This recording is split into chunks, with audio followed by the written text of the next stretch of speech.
Salve, salve galera! Seja muito bem-vindo ao seu Tudo Acaba em Business. Pessoal, hoje eu tenho uma presença pra lá de ilustre aqui no podcast.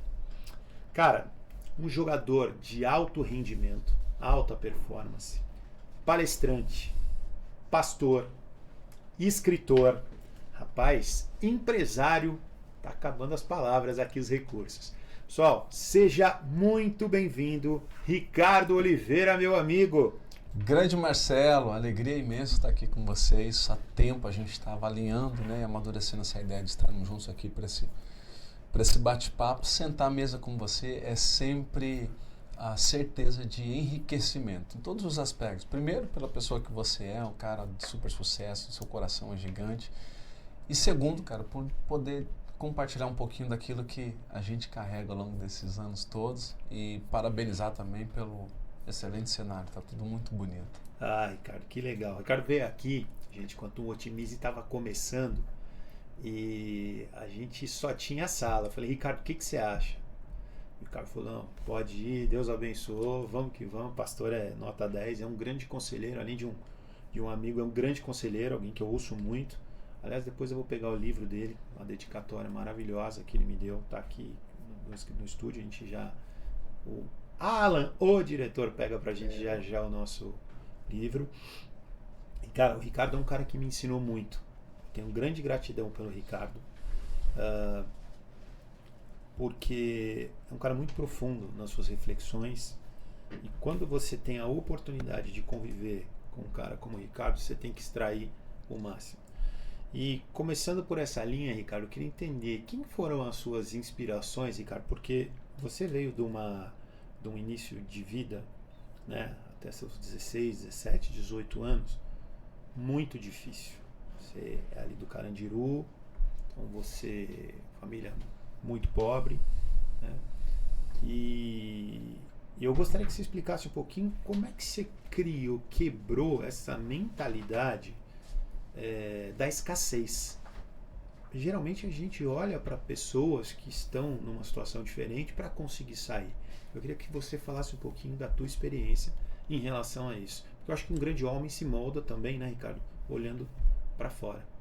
Sem sombra de dúvidas. Obrigado, a minha maior inspiração para mudar realmente a minha realidade de vida e poder provar do que eu acredito ser uma das coisas mais importantes na vida de uma pessoa, que é você descobrir o potencial que você tem de romper os paradigmas negativos, de sair de um contexto de pobreza, de escassez.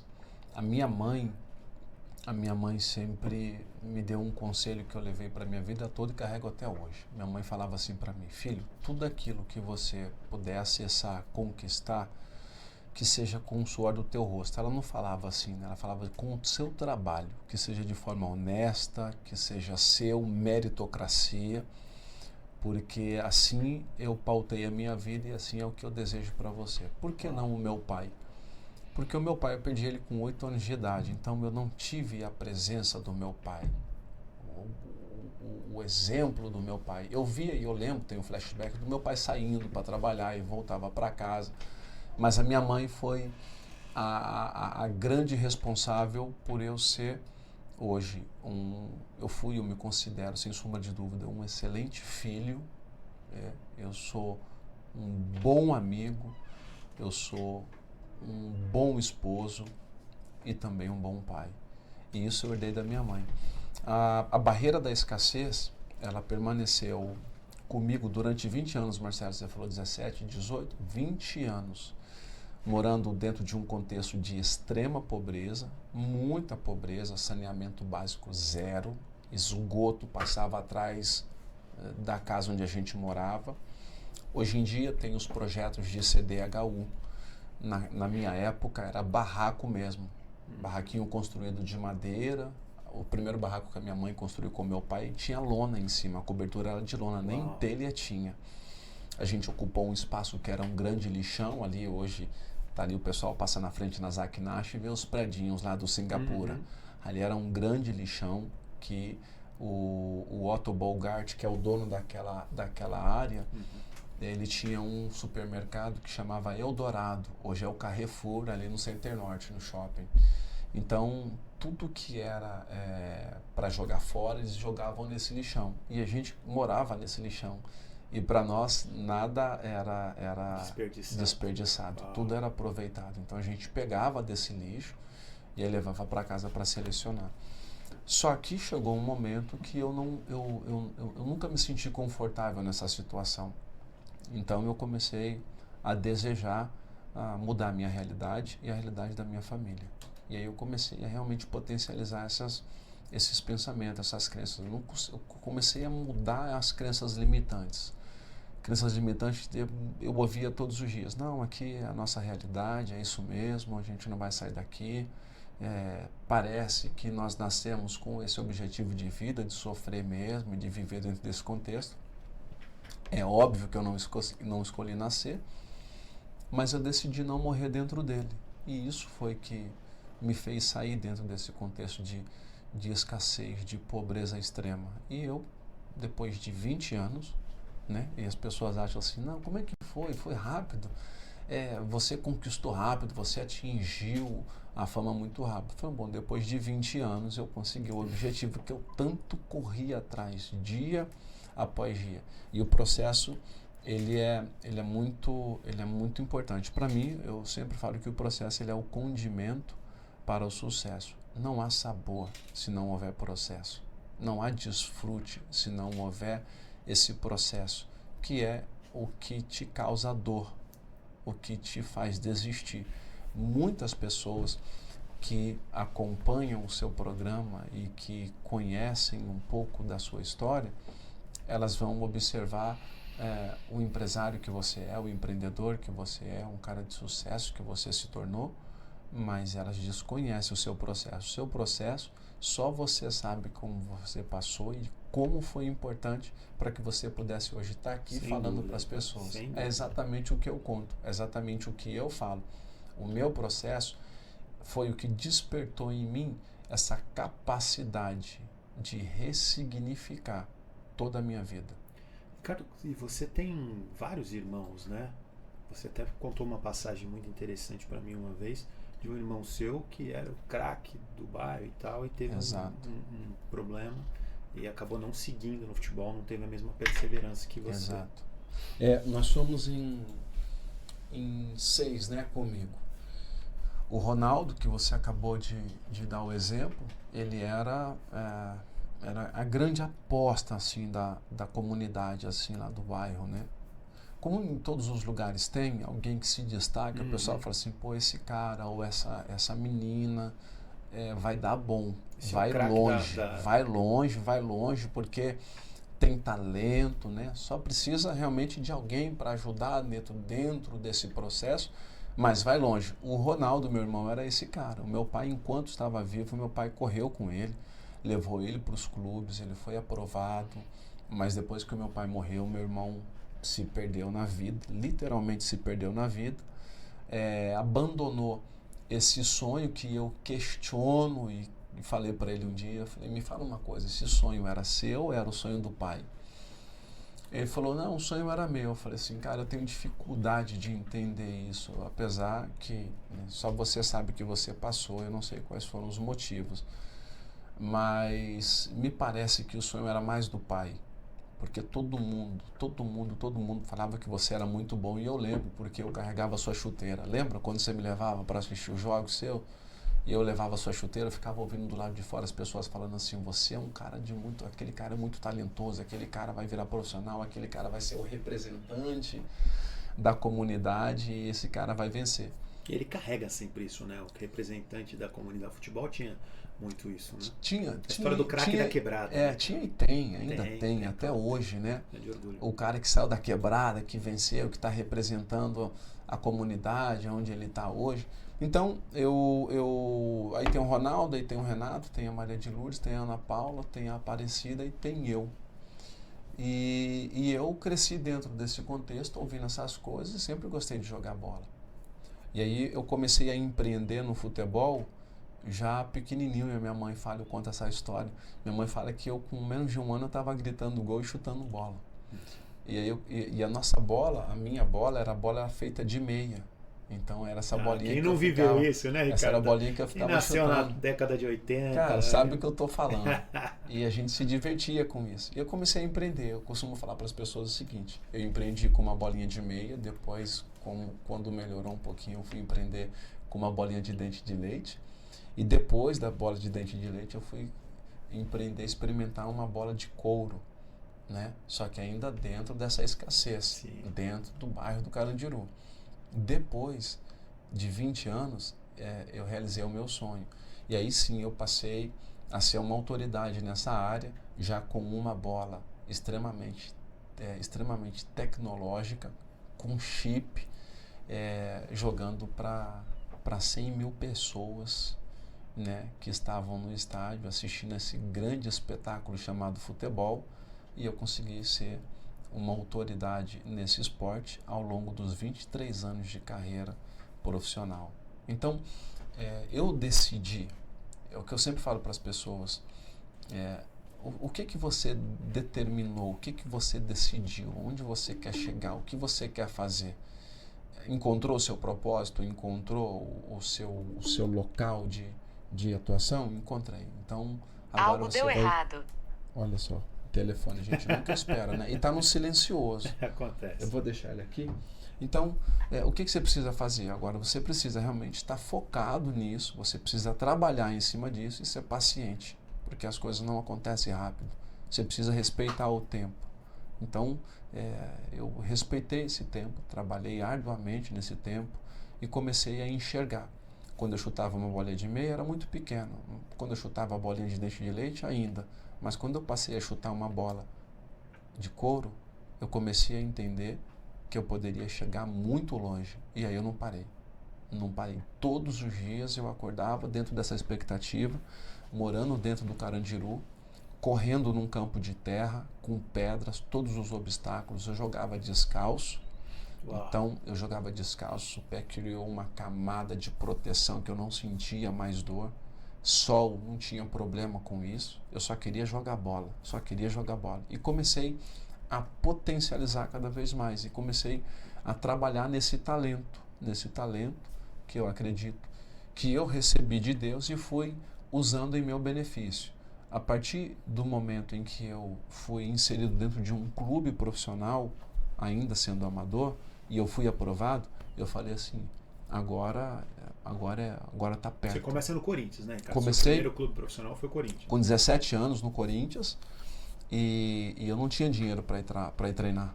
Eu não tinha dinheiro. Então eu ia a pé, saía do Carandiru, ia a pé, passava pela rodoviária do Tietê, cruzava a ponte ali a ponte da Cruzeiro do Sul. Sim. Descia naquele primeiro ponto em frente ao Shopping Dale, eu pegava o ônibus, entrava pela frente e falava assim, eu posso descer pela frente? Eu falava assim, não, só se passar por debaixo da catraca. Passava por debaixo da catraca e ia treinar. Isso é a realidade de muitos, né, Ricardo? E a volta, muito história, e a volta era assim também, tá, Marcelo? A volta era assim também. Mas eu sempre acreditava, falei assim, um dia eu vou mudar, um dia vai ser diferente, um dia eu vou poder sair de casa, eu vou ter o meu carro, vou estar já realizado, conquistado. Os meninos hoje muitos não sabem nem o que é andar de ônibus, cara. É verdade, muitos não sabem nem o que é andar de ônibus. Então eu comecei a realmente a potencializar isso daí, e aí eu não desisti até o dia que eu consegui. E aí foi fantástico, porque quando eu entrei dentro de uma loja de carro, que estava ali próximo do Carandiru, eu entrei com um amigo que estava vendo um carro para ele. O cara que me abordou jogava bola comigo, ali no bairro. Uhum. E quando o cara me viu, ele só olhou para mim, parece que ele ignorou o cara que estava comigo, né? E tipo assim, cara, o que você tá fazendo aqui dentro dessa loja, né? Não, você se perdeu, veio falar comigo. Carro você não veio comprar, porque eu te conheço, eu sei de onde você veio. Ele tá fazendo o que aqui? Eu falei, não, tô acompanhando esse cara aqui que tá querendo dar uma olhada no carro, acho que tá querendo comprar carro. Então tá explicado por que você tá aqui. E eu falei assim, bom, legal, bacana, entendi. Um dia eu vou voltar aqui com uma outra realidade, eu quero ver como eu vou ser recebido. Eu vou voltar com certeza numa condição de comprar o melhor carro dessa loja. E foi questão de tempo. Eu estava obstinado assim com isso, eu vou mudar minha realidade. Mas eu sempre fui um cara que me dediquei muito ao meu corpo, eu sempre investi muito na minha saúde. Dentro do Carandiru não tinha muita opção, Marcelo. Era o que a gente tinha durante o dia.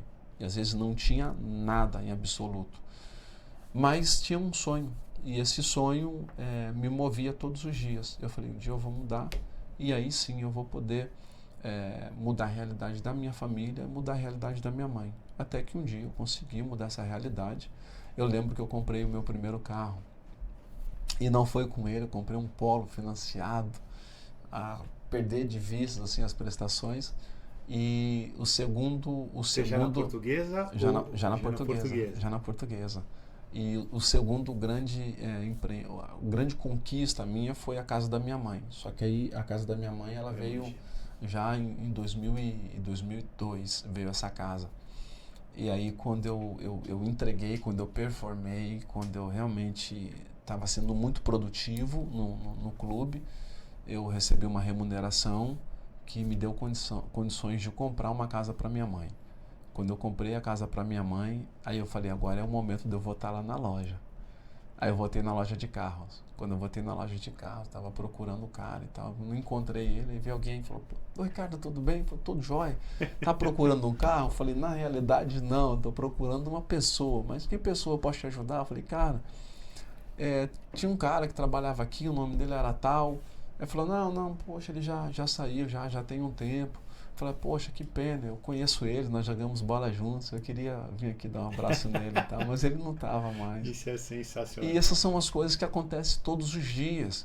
E eu acho que tem pessoas que estão nos assistindo, eu tenho certeza, que se identificam com o que eu estou falando. Isso foi seu alto desafio, cara. Olha como você podia ter se vitimizado, vamos usar essa expressão. Exato. Olhou para mim com desprezo, olhou para mim com descaso, mas aquilo em você foi um grande incentivo a ponto de você querer um dia vencer e mostrar que você não era um derrotado, como ele te olhou, e você deve ter sentido essa sensação ruim, mas que te impulsionou, não te travou, né? Parabéns aí. Isso para mim sempre foi muito claro, né? Eu entendi que os desafios estão aí diante de nós para serem superados. Eu nunca fiquei escondido, acuado por causa dos desafios. Aliás, os desafios sempre extraíram o melhor de mim. Eu sempre cresci muito nos desafios. E eu não sei se é por causa do contexto, Marcelo. Foram 20 anos lá dentro. 20 anos com inúmeras experiências. Mas eu sou um cara que, eu determinei viver, eu determinei crescer, impactar de maneira exponencial a vida das pessoas, inclusive a minha. Ser produtivo, porque tudo aquilo que eu conquistei na minha carreira foi por meritocracia. Eu, da geração minha de 80, o cara com 30 anos já estava parando de jogar bola. Eu lembro, 33 anos já era o ápice do cara. Era muito velho, né? 33 anos. Os caras chamavam de vovô na época, né? O vovô. Exatamente, o cara estava se aposentando com 33 anos. Eu levei o meu corpo ao limite. Eu extraí o máximo da minha performance, o máximo. Nunca deixei menos do que eu estava condicionado a entregar. Ou seja, joguei 10 anos, eu consegui ter longevidade por mais 10 anos, rompendo essa crença limitante da minha geração, que com 30 já estava velho, com 33 já estava aposentado. Eu joguei até os 43. Pessoal, tem como colocar umas imagens do Ricardo aí de fundo? Porque agora o Ricardo citou um negócio que eu acho muito interessante, que é o seguinte, Ricardo. Que eu achei sensacional uma coisa que você disse antes da gente começar aqui o programa, né? Acho que as imagens já estão ali, que a gente fosse falando. Você disse, eu joguei até o limite, até o extremo, certo? Certo. E ao mesmo tempo, eu acho que saiu ali, e ao mesmo tempo você se entregou muito dentro de campo. E aí você disse, foi uma linda trajetória, mas eu não tenho saudades. Foi uma página que eu virei bem na minha vida. Queria que você falasse isso, porque assim, o Legal. que a gente sente de atletas com problema pós-carreira, que o cara não consegue se desligar daquilo, e você, apesar de ter essas passagens maravilhosas que você teve, você disse, eu fui até onde eu pude, e quando eu encerrei bem. Eu acho isso sensacional. Sua cabeça virou, sua mentalidade virou. Total, porque levar o corpo ao extremo, extrair o máximo dele, me deu longevidade. Você é campeão paulista, né? É, campeão paulista. Eu sei que eu construí uma autoridade nesse esporte. As pessoas, quando falarem do Ricardo Oliveira, eles vão olhar um cara que foi muito disciplinado, focado, um cara que entregou tudo e um cara que nunca desistiu, um cara que sempre foi além do que pedia para ele. Imagem da seleção brasileira fazendo... Olha, ali tem um cara do seu lado ali, do cabelo comprido. Esse jogou um pouquinho também, né, Ricardo? Esse jogou demais, cara. Eu tive o privilégio de desfrutar ao lado desses caras, né? Esses caras multicampeões que eu, em 2002, com 22 anos, ainda na Portuguesa, eu frequentei esse ambiente pela primeira vez de seleção brasileira, logo após o pentacampeonato. Uhum. Então, Marcelo, eu depois que eu parei de jogar, eu já tinha me preparado para isso, né? Eu não fiquei com a síndrome, né, do jogador de futebol, porque alguns atletas, eles têm essa síndrome, sabe por quê? Porque eles conviveram com um personagem que é o jogador de futebol por alguns anos, todos os dias. Onde eles iam tinha TV, ou as pessoas reconheciam na rua, estava estampado no jornal, né? Estava vivendo uma vida realmente mediática, porque estava na televisão. Eles viveram por 20, 15, 25, né? E teve um dia que, como todo mundo, ninguém consegue vencer o tempo, e ele chega e acaba nos vencendo, isso é um fato. Todos vamos perder por tempo, isso daí não tem como a gente mudar. Sem dúvida. Eles não conseguiram conviver com eles mesmos. Eles não conseguiram ter uma relação com eles mesmos. Então, o personagem sempre gritava. Onde a gente chegava, enquanto atleta, as pessoas aplaudiam, as pessoas queriam fotos, e aí, de repente, mudou, acabou isso. E aí, às vezes, isso não acontece mais. E esse cara, uma vez aposentado, ele não conseguia conviver com ele próprio. O que acontecia? Ele precisava, de alguma forma, incorporar o jogador de futebol. E muitos deles voltavam a jogar depois de 6 meses, depois de 1 ano. Eu já vi até um caso depois de 2 anos, o cara aposentado voltar a jogar, porque o cara não sabia fazer outra coisa a não ser jogar futebol. E eu vivi isso daí, eu acho bacana, eu tenho os meus gols, eu tenho os meus vídeos. É interessante que hoje na minha casa... Pena que está com baixa qualidade, que a gente puxou no YouTube, mas não, você consegue admitir... aí é pelo Betis, né? Pelo Betis. Aí é pelo seleção Betis. brasileira. Seleção É interessante. Quantos gols pela seleção, Ricardo? Na seleção não tenho muitos, eu acho que eu tenho uns 6 gols, eu acho, com a camisa da seleção. Poxa, mas é muito. Mas eu frequentei esse ambiente, como eu falei para você, desde 2002, 2004, 2005, 2007, 2015 e 2016, na seleção brasileira. E hoje é interessante que eu chego em casa, muitas das vezes eu vejo o Guilherme, meu pequenininho, assistindo os meus gols. Então ele fica parado na frente da TV, vendo os meus gols e me perguntando, né? Eu realmente não sinto saudade. Eu abri a minha cabeça, eu estudei. Enquanto jogador, eu sempre gostei de ler bastante e investi muito no meu crescimento pessoal, humano, cultural. Né? E hoje eu faço outras coisas. As pessoas me perguntam muito sobre isso. E aí, você sente saudade? Eu falei, não sinto, porque eu levei o meu corpo ao extremo e a minha mente também. Então eu entreguei tudo que eu tinha que entregar. Agora eu tô disposto e eu tô empenhado a fazer outras coisas. A gente vai estar encaminhando, Ricardo, para a segunda parte da entrevista, onde a gente vai falar da fase pós-futebol.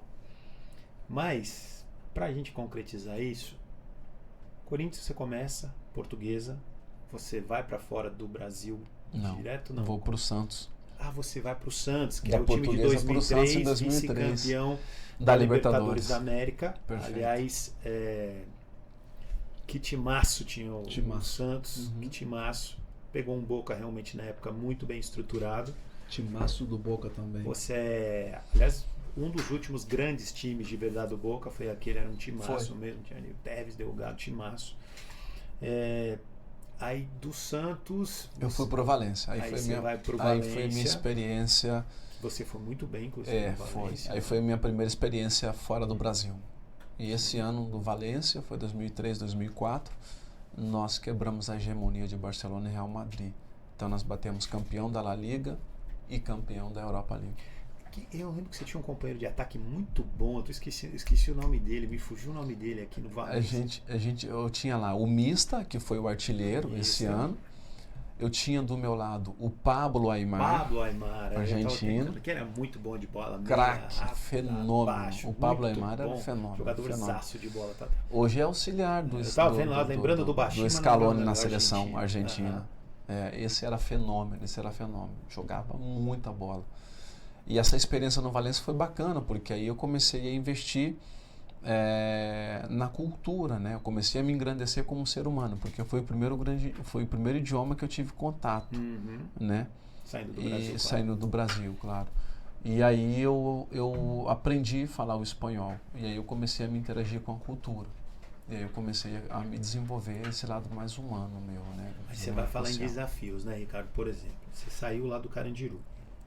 Então, no Carandiru, você encontrou desafios até de sobrevivência. Não, foi literalmente assim. Isso. Mas aí, a gente já vai voltar nos times que você jogou, aí você vai para um segundo caminho. Você vai estar na Portuguesa, que você foi artilheiro do Campeonato Brasileiro, né? Depois até é legal a gente entrar nesse fato também. E você vai jogar no Maracanã com 90 mil pessoas, no Morumbi com 80 mil pessoas.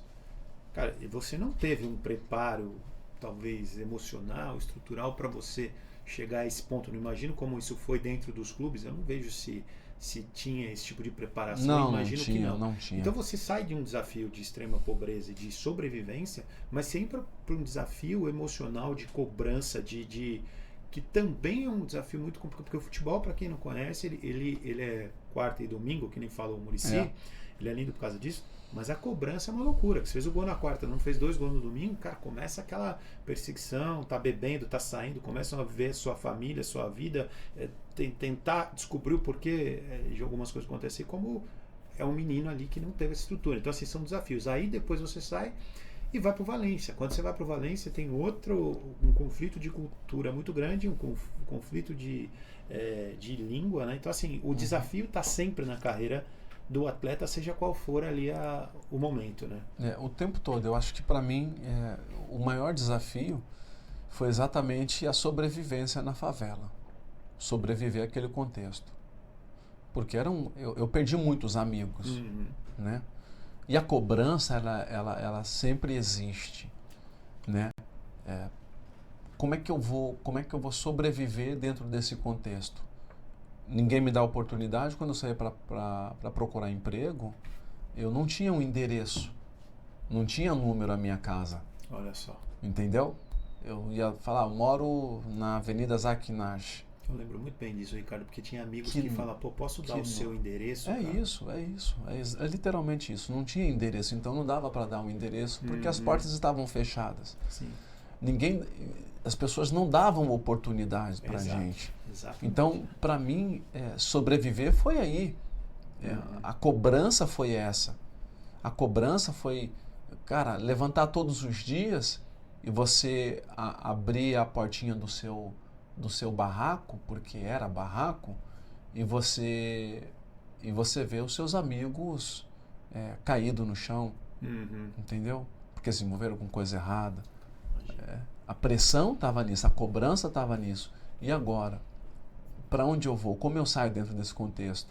Jogar para 80 mil pessoas? Eu joguei para 100 mil pessoas no Camp Nou com o Barcelona, contra o Barcelona. Eu joguei com 100 mil pessoas, vestindo a camisa da seleção e fazendo gol no Camp Nou contra a seleção da Catalunha. Você viveu que então, Marcelo, 99% dos meninos sonham. Então, Marcelo, a pressão foi os 20 anos dentro do Carandiru, no bairro.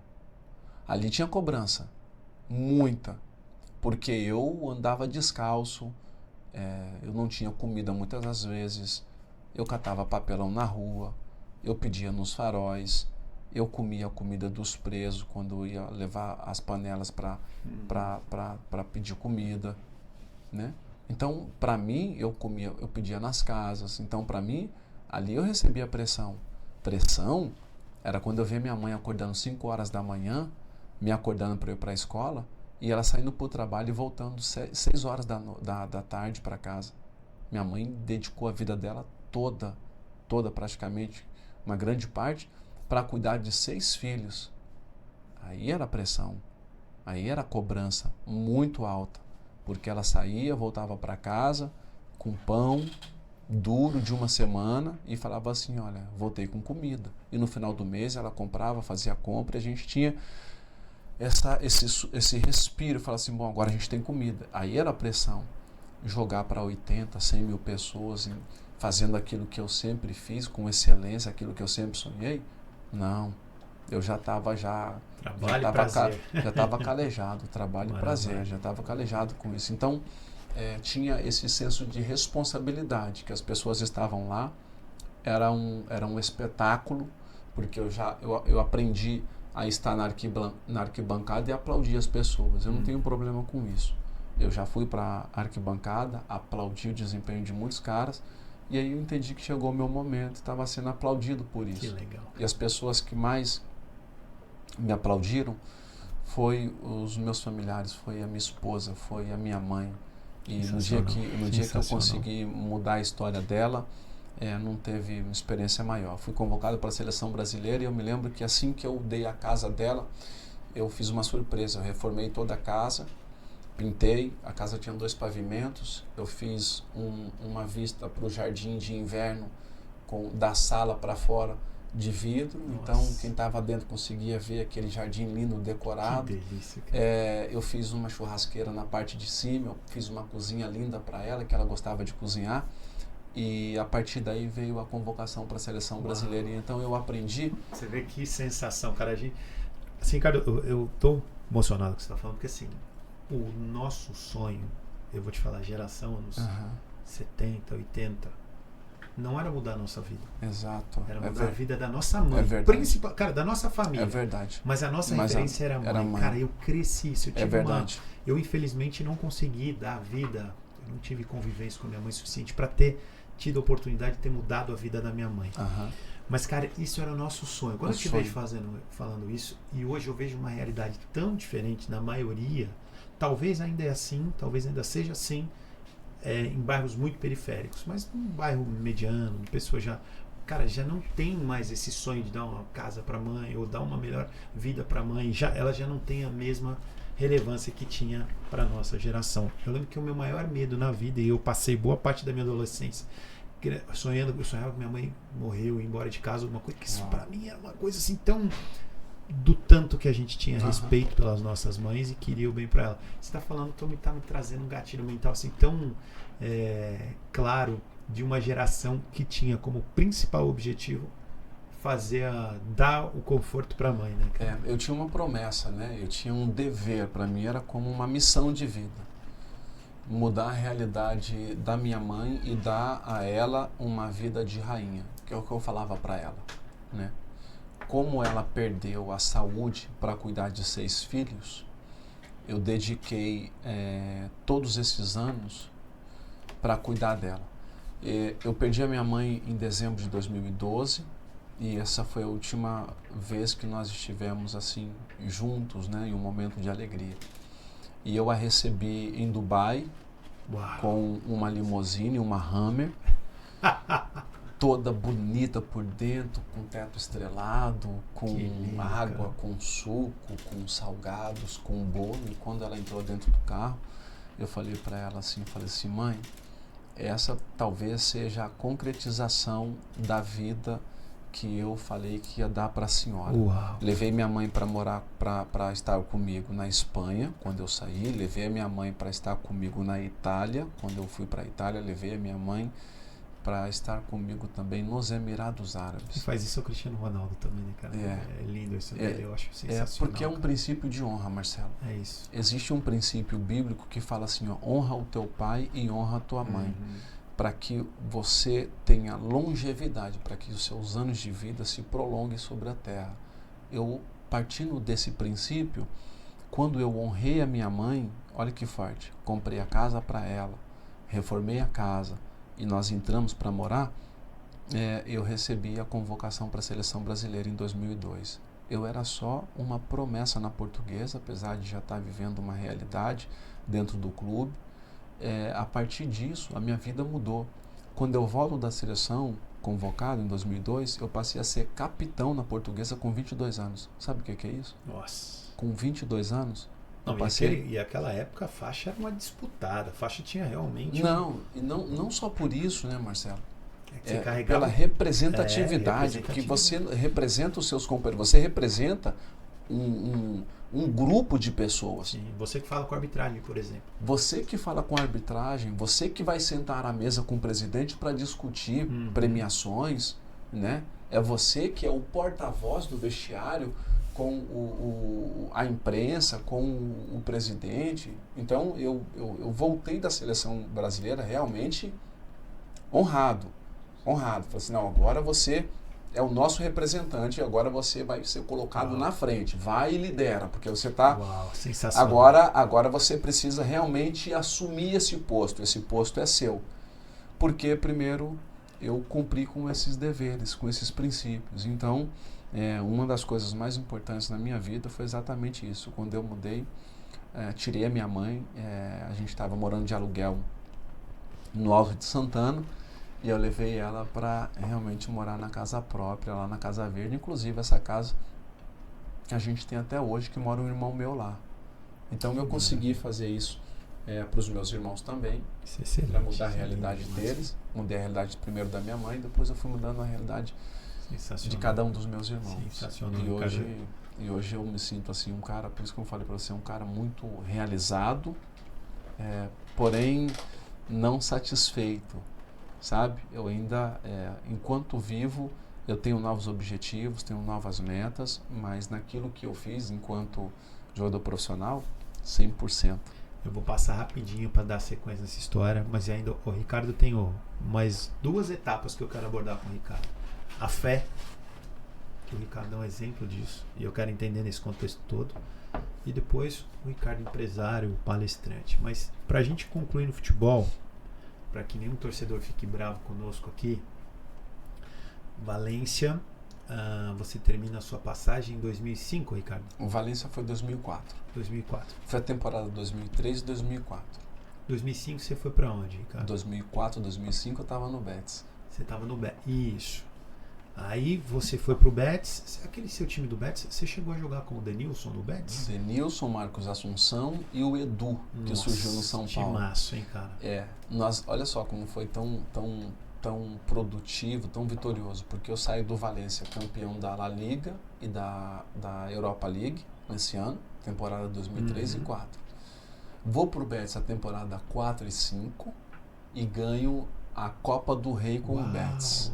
Que sensacional. Só que aí a temporada 2003, 2004 no Valência, não foram só esses 2 títulos assim que eu tive no ano. Eu ganhei a Copa América com a seleção em 2004, no Peru, com aquele gol do Adriano no último minuto contra a Argentina. Né? E aí em 2005, a temporada 2004 assim, fui pro Betis, ganhamos a Copa do Rei e a Copa das Confederações com a seleção brasileira na Alemanha. Que ano, hein? Foi fantástico. E aí depois do Betis, em novembro de 2005, eu tive uma lesão no joelho. E aí eu vim para o Brasil, a minha primeira passagem pelo São Paulo. Eu queria chegar nessa parte. A minha primeira passagem pelo São Paulo.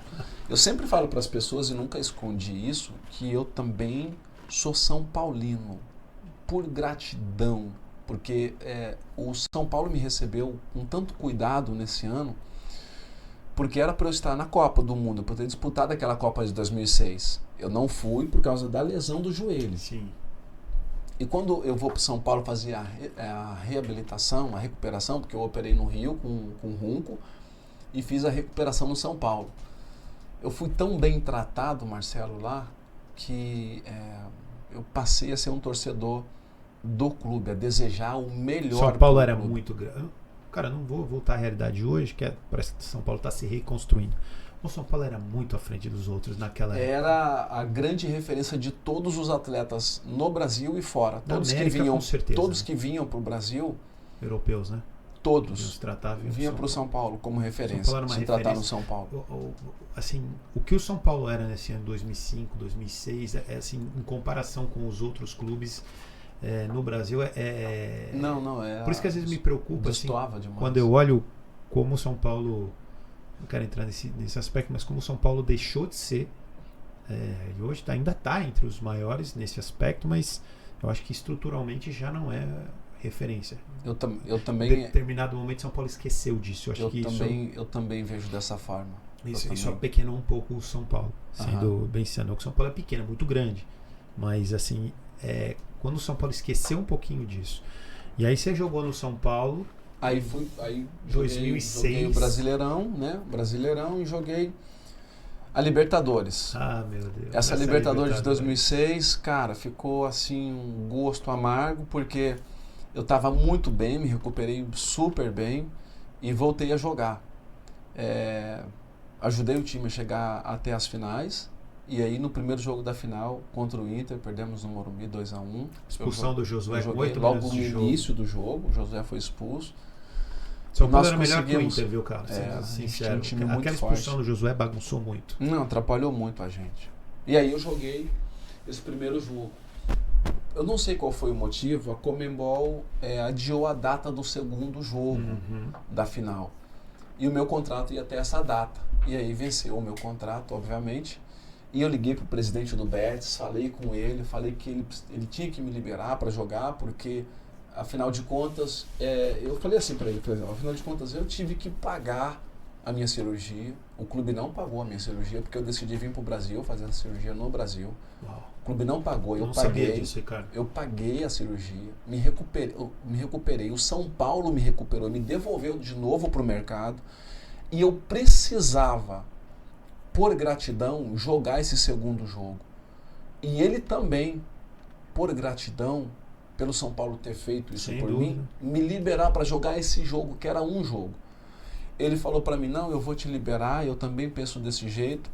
Só que por trás estava tendo uma negociação. E aí é o jogo, né, cara? O futebol é isso. O Inter estava com o Jorge Wagner, Rafael Sobis e o Fabiano Heller. Foram os 3 para lá, né? Não, o Fabiano Heller foi depois. Foi depois. Não foi nessa. Foi só o Jorge Wagner e o Rafael Sobis. E já estava já negociado, já estava vendido praticamente. E aí o presidente do Inter fechou o negócio, falou, ok, tá fechado, mas não deixa o Ricardo jogar. E eu fiquei até no dia do jogo na expectativa de viajar para fazer esse jogo, né, pelo São Paulo. Bem daquele dia. E aí foi uma grande decepção para mim. Uma grande decepção porque eu não fui liberado para jogar esse jogo e eu cheguei artilheiro, né, do São Paulo no Betis. Eu tinha acabado de me reapresentar e foi quando o Milan me contratou. E Ricardo, você fez um ano, vamos entrar no Milan, você fez um ano de 2006. Eu já falei isso pro Ricardo e vou repetir isso aqui, pode ser um pouco polêmico. O Ricardo, para mim, foi, depois do Careca, o melhor centroavante que eu vi jogar no São Paulo. Ponto.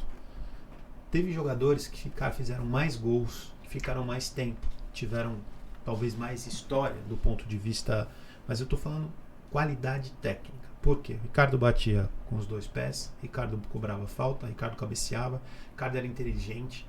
E eu gosto muito de jogador técnico. Eu, Marcelo, tenho muita admiração por zagueiro técnico. Um exemplo. Eu falo, o Lugano tinha que estar na seleção de São Paulo. Na minha jamais vai estar. Muito raçudo, um cara que você deve ter trabalhado. Joguei com ele. Essa de 2006 nós estávamos juntos. Como é que eu vou tirar o Ricardo Rocha da história do São Paulo, por exemplo, para colocar o Lugano? Não dá. Entendeu? Então, assim, na minha ótica, o jogador técnico está na frente. E para mim, respeito muito a história do Luiz. Acho que o Luiz Fabiano, ele... França, que é um jogador até que eu acho que você era mais próximo, né, tecnicamente. É um cara muito inteligente também. Depois você teve o Adriano. Né? Na Copa de 2006, você teria que estar lá. Foi por uma... Com certeza, Sim, foi uma... sim, sim. A lesão foi realmente Não, foi me tirou da Copa, te literalmente, tirou da porque Copa, eu estava frequentando esse ambiente de seleção, como eu te falei, desde 2002. E aquele Né? São Paulo voando, com você fazendo gol de tudo quanto era jeito. São É. Paulo era um timaço. São Paulo era melhor que o Inter, apesar do Inter ter sido o campeão ali. Tinha ali uma base forte o Inter também, mas o São Paulo era melhor do Muricy. Inclusive o São Paulo foi campeão brasileiro com sobra naquele ano. Nesse ano. A expulsão do Josué foi uma fatalidade. Com 8 minutos de jogo ele deu uma cotovelada. Acho que ele nunca fez isso na vida. E... Não assim, né, no início do jogo, né? Josué sempre foi muito forte, né? Um cara que chegava firme, né? Mas não assim, e né? não assim. Porque ali foi emocional, né? É. Foi algo... Eu tava nesse jogo, Morumbi abarrotado. Nossa, nem me fala. A volta é pior, Marcelo. De um jogo desse que você sabe que você tinha condições de ganhar e fazer um bom resultado. Uma final de Libertadores, o Morumbi abarrotado, o torcedor São Paulino gritando, incentivando. A volta para casa foi dura. Foi muito difícil. Eu passei uma vez por isso, não como atleta, mas na Copa de 2018, eu estava com a família do Marquinhos, né? Trabalho com eles desde 2014, então temos uma relação ali. Cara, eles são para mim uma extensão de família. Sou apaixonado por eles e grato, assim, quando sento no meu joelho na minha casa para orar por pessoas, eles estão envolvidos. Pai, mãe, que legal. Cunhado, irmão. Cara, eles mudaram a minha vida, assim, com a recepção que eles tiveram comigo e, assim, sou muito grato. Então, eu vivi um ambiente de Copa do Mundo como família. Legal. Então, a gente ficou ali, conviveu aquele ambiente todo. Então, quando terminou o jogo, que a gente foi toda a família embora no avião, cara, era fúnebre. É exatamente o que você tá vendo, óbvio que você dentro de campo, com aquela torcida toda, mas quando você tá na Copa também, você tem o peso de tudo. Cara, a gente se sentiu como se estivesse jogando. Sem sombra de dúvida. Então, assim, é muito triste. Eu imagino que você deve ter passado Foi péssimo, cara, foi péssimo. Pra mim foi difícil porque a gente volta, né, pra casa com essa derrota que você fala assim, caramba, a gente tinha um time muito forte, a gente tinha condições de vencer o jogo, a gente perde, mas está aberto, né? Tá tudo aberto. Tá tudo aberto, a gente pode mudar isso daí ainda. Só que o pior ainda estava por vir, que foi a impossibilidade de jogar o segundo jogo. Aí o Danilo machuca, joga lesionado no ombro. Foi. O Rogério teve aquele problema com as filhas, né? Que quase perdeu as filhas ali no dia.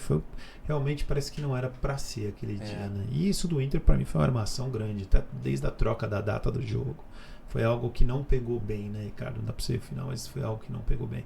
O Inter era muito influente naquela época dentro da Conmebol, né? Mas enfim. Seguimos agora Milan. Pô, você foi jogar no Milan que tinha, por exemplo, 2006, você tinha Ronaldo. O Ronaldo chegou em dezembro desse ano. Kaká já estava lá. Kaká ganhou o melhor do mundo nesse ano. Kaká ganhou em 2007, né? O melhor do mundo. Que foi a temporada 6 e 7. 6 e 7, isso. Aliás, nessa época, Ricardo, se eu não estiver enganado, aconteceu algo muito complicado para você também, que foi o sequestro da sua irmã. Exato. Né? Foi, salvo engano, foi o sequestro mais longo da história do Brasil, envolvendo pessoas famosas. Perfeito. Perfeito. 5 meses e meio. Quanto? 159 dias. Quando isso foi... Qual dos seus irmãos? Foi a sua irmã? A Maria de Lourdes. Maria de Lourdes. Tem o Ronaldo primogênito, aí vem ela. Maria de Lourdes. Tá. E isso foi em 2006? Foi em 2006. Eu tinha acabado de chegar no Milan, estava vivendo um sonho. Porque esse time, Dida, Cafu, Maldini, Nesta, Kaladze, Jankulovski, Gattuso, Pirlo, Seedorf, Kaká, Inzaghi, Ronaldo. Cara, piada esse time, né, meu? Piada. E aí eu cheguei para substituir o Shevchenko. Para substituir um dos grandes ídolos do Milan, né? Até hoje ele é, né? E aí na minha estreia de sonho, na minha estreia eu faço um gol, a gente ganha de 2-1 um gol relevante, meu, né? Gol que deu a vitória. de peso, assim, né? E no mês seguinte, o meu telefone toca e um familiar falou que a minha irmã tinha sido sequestrada. Nossa Senhora.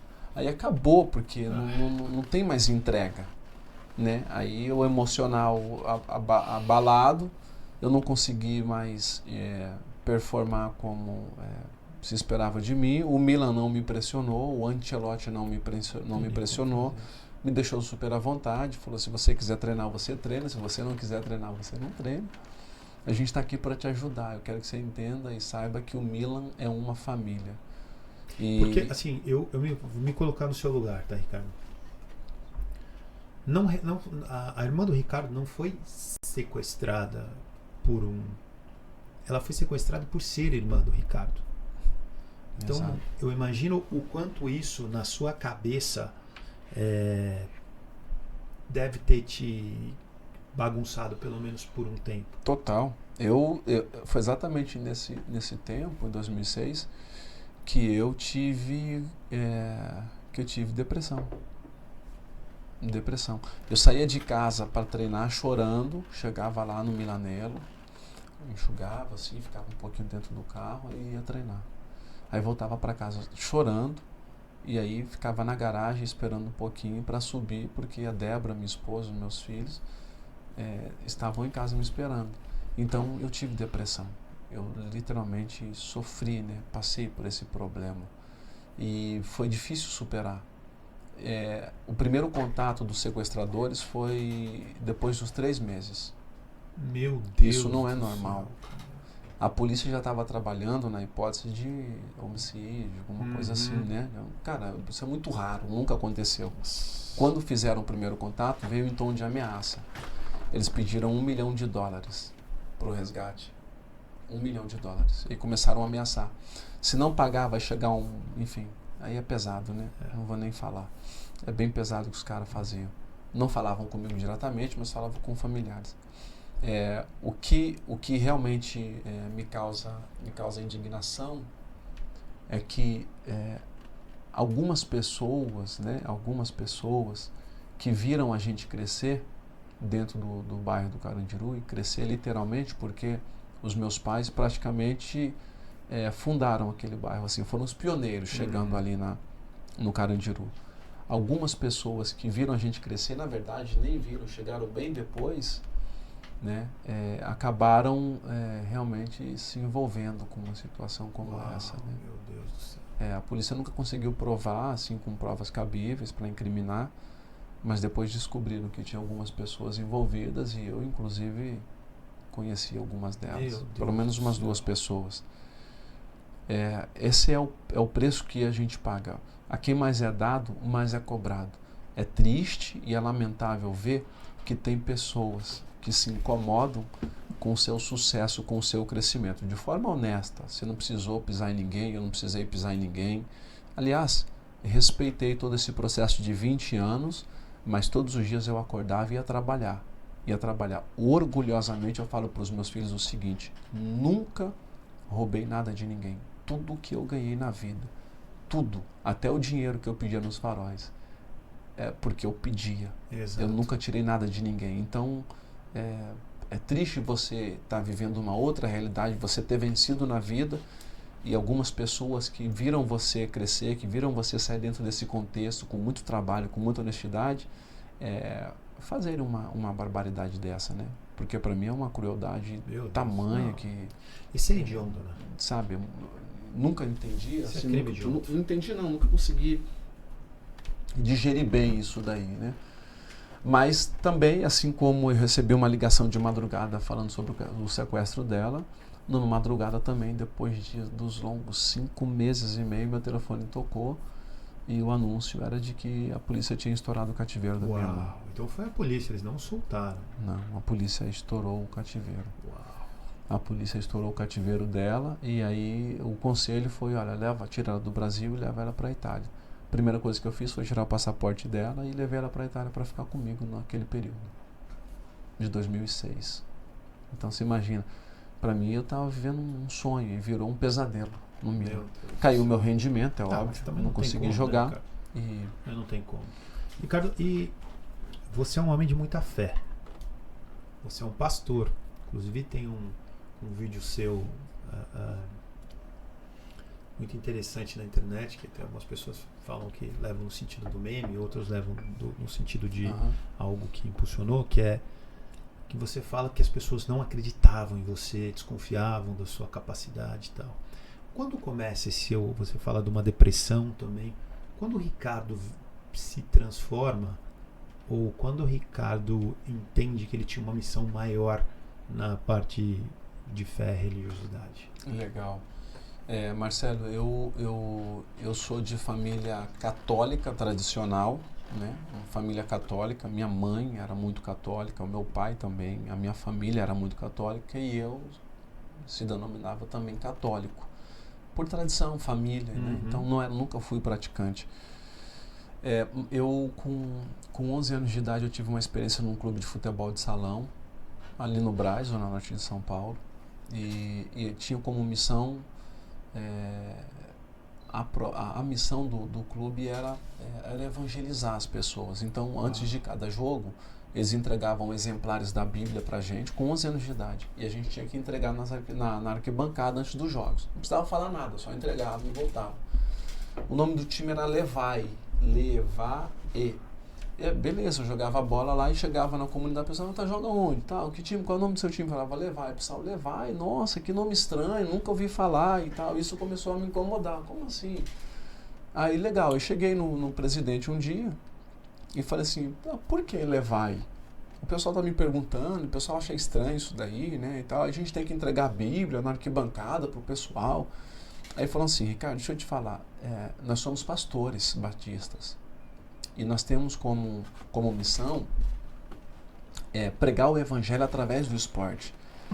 Nós não estamos aqui querendo revelar ou descobrir o novo diamante do futebol brasileiro. Não, a gente está aqui para formar as pessoas em Cristo, né? Pregar o evangelho através do esporte. E levar significa levando o evangelho através do esporte. Eu, com 11 anos de idade, não entendi nada. Claro. Falei, tá bom, valeu. E fui embora, com 11 anos de idade.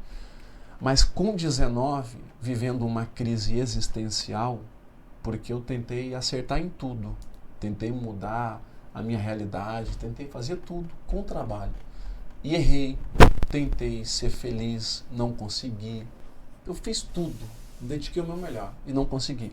Até que um dia, com 19 anos, eu falei, não dá mais, não consigo mais. E aí eu reportei a fé. Lembrei das pessoas que falaram de Jesus para mim, lembrei dos amigos que tinham se convertido. E aí eu entrei dentro do meu quarto, pequenininho, bem pequeno, no Singapura, bloco 10, apartamento 33, não esqueço nunca isso. Entrei dentro do meu quarto decepcionado e comecei a chorar. E aí foi exatamente nesse dia que eu falo, sem medo de errar, que eu tive uma experiência de oração com Deus. Ali sim, foi a primeira oração verdadeira que eu fiz, com 19 anos. É como se eu estivesse dentro do meu quarto indignado. Por isso que você nunca esqueceu do Singapura, talvez. Não, impossível. Fiz uma oração indignado. Falei assim, Deus, não aguento mais essa vida. E agora eu preciso que você realmente se mostre para mim como eu nunca te vi. O fardo tá muito pesado. Eu vi você mudar a vida desse, eu vi você mudar a vida daquele, porque eu tô vendo, eu convivo com eles. E eles sempre me falaram de como eles estão vivendo hoje. Eu quero essa vida, eu não aceito mais viver desse jeito. Tentei fazer isso, deu errado, tentei fazer aquilo, deu errado, tentei isso daqui, deu errado, eu errei em tudo. Então agora eu preciso que você mude a minha vida. Amanhã eu vou na igreja. Era num sábado isso, à tarde. Amanhã eu vou na igreja. E eu quero que você fale comigo na igreja. Porque eu sei que você fala, porque as pessoas falam pra mim que você falou com elas lá dentro. E por isso que elas mudaram de vida. Então eu vou e eu quero que você fale comigo. Mas eu quero que você fale comigo através de uma pessoa. Eu fui muito ousado. Muito ousado. Preciso que você fale comigo através de uma pessoa e dei nome. Eu falei, quero que seja essa pessoa especificamente. E fui para a igreja no domingo. Falei, é a última chance que eu tenho. E fui, sentei no último banco. Assisti o culto, não prestei atenção onde foi pregado. Chorei na hora da adoração, do louvor. E a pessoa que eu tinha pedido para Deus usar para falar comigo nem olhou na minha cara esse dia. Uau! E não era comum isso, sabe, Marcelo? Uhum.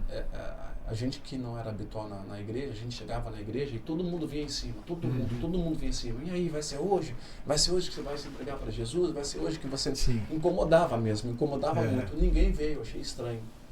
E olhava para ele me ignorava, olhava para ele me ignorava. Já no final do culto, já de pé, o pastor ia fazer o apelo. Eu falei, vou tentar mais uma vez, né? Eu não sou de desistir fácil assim, então vou tentar mais uma vez. Fiz assim, quando eu olhei, parece que foi uma sincronização perfeita, assim. Ele fez assim, na hora que o cara saiu correndo, ele veio na minha direção, chegou perto de mim, eu já estava todo tremendo. Aí colocou a mão aqui no meu ombro, aí Deus usou a boca daquele cara para falar o que no sábado eu falei com Deus, só eu e Deus dentro daquele quarto de Singapura, só eu e Deus, com as mesmas palavras. E aí quando eu lembrei do desafio, né? Então tá, se o Senhor usar esse cara para falar comigo, a partir desse dia em diante eu me rendo, me entrego e aceito o propósito que o Senhor tem para minha vida. E quando aconteceu isso no domingo, o pastor fez o apelo, eu levantei as duas mãos, não tinha mais lágrimas para chorar. E sorrindo eu fui à frente, aceitei Jesus em 2000, era meados ali no meio do ano, por aí. Aí eu não voltei mais. Passaram-se 23 anos e aí tá eu aqui contando história. 7 anos depois de tanta dedicação e buscar a Deus e se envolver com a fé de uma maneira mais forte, né, e real, eu fui separado ao ministério pastoral. E jogando futebol, eu preguei o evangelho através do esporte durante 23 anos, ininterruptamente. As pessoas foram entender e descobrir o meu ministério pastoral em 2015, quando eu voltei para o Brasil. Mas eu sou pastor desde 2007. Uau! Desde 2007. 2007. Então, isso eu não sabia também, cara. Desde 2007. Então, eu tive o privilégio de pregar o evangelho aqui no Brasil. Eu tive o privilégio de pregar o evangelho na Espanha, em espanhol, porque eu aprendi o espanhol. Eu tive o privilégio de pregar o evangelho em italiano, porque eu aprendi o italiano. E preguei em igrejas na Itália. E eu tive o privilégio de pregar o evangelho em inglês, porque eu aprendi o inglês na minha experiência nos Emirados Árabes, um país 100% muçulmano, que abriu as portas para que eu, junto com os irmãos lá nos Emirados Árabes, pudéssemos fundar a primeira igreja brasileira em Abu Dhabi. Nossa num país cara, que 100% cara. muçulmano. Que experiência. Então, a partir de então, a fé se apoderou de mim. E é impossível negar isso. E quem vê a tua pregação, Ricardo, é realmente impressionante como você fala com o coração. Isso. Com duas coisas. Muito conhecimento. Quem não viu o Ricardo ainda pregar, cara, é muito conhecimento bíblico. Não é algo improvisado, algo... Não, é impossível, Marcelo. Cara, com muito conhecimento bíblico, muito assertivo e muito coração. A gente percebe que talvez quando você disse que quando encerrou a carreira você não sentiu, é porque você tem uma missão muito grande ali dentro. Sim. E muito bem, você já tem uma sequência de carreira. Eu cumpri aí dentro. Eu cumpri lá dentro. Isso. Eu fiz durante 23 anos, eu resgatei através do evangelho muitas famílias. Uau. Jovens atletas que estavam depressivos, que estavam se envolvendo com drogas, que estavam abrindo mão da sua família, que estavam abrindo mão da sua carreira. Quantos atletas eu batizei, eu discipulei, eu instruí ao longo desses 23 anos. Então eu fiz isso e não parou nisso. Passou. Uma vez que eu não estou mais dentro desse contexto, a minha vida ela continua a minha vida com Deus. E o teu propósito. E esse propósito e missão de vida que eu carrego comigo. Então, para mim, fez total sentido pregar o evangelho através do esporte, né? E continua fazendo sentido para que eu possa realmente ser um instrumento na vida de muitas pessoas. Hoje eu cuido de famílias ainda. Eu discipulo pessoas. Eu cuido de jovens. Eu lidero pessoas. E levo isso e faço isso de uma maneira muito verdadeira, como você mesmo falou, a minha entrega, ela é real. Ela é real, real, todos os dias, todos os dias. E quem pode certificar disso e afirmar isso é a Débora. Era a próxima pergunta Sério? que eu ia te fazer. É a Débora. Até tá em conexão. Cara, Então vou deixar você fazer a pergunta. Eu quero que você fale da dona Débora, cara. Que assim, eu tenho a doutora Fabiola, minha esposa, assim, que é alguém que me fez evoluir muito aos longos dos anos e passa até hoje muitos problemas, altos e baixos, fortalecimento e tal, enfim. E não é normal no meio do futebol, você tem bons exemplos, né? Marquinhos, por exemplo, é um cara que estava falando que tem muito família e tal. Mas a maioria dos atletas separam 3, 4, 5 vezes e tal. E eu queria que você contasse pra gente, porque assim, eu fiquei impressionado quando você contou a história do teu começo com a Débora e todo esse processo, porque realmente você é um caso em 1 milhão, Ricardo, nesse sentido de, principalmente vivendo no futebol. E eu vou te falar isso com toda a honestidade, cara. Eu realmente sou essa referência, assim, no que diz respeito à família e casamento, porque eu entendi a ordem.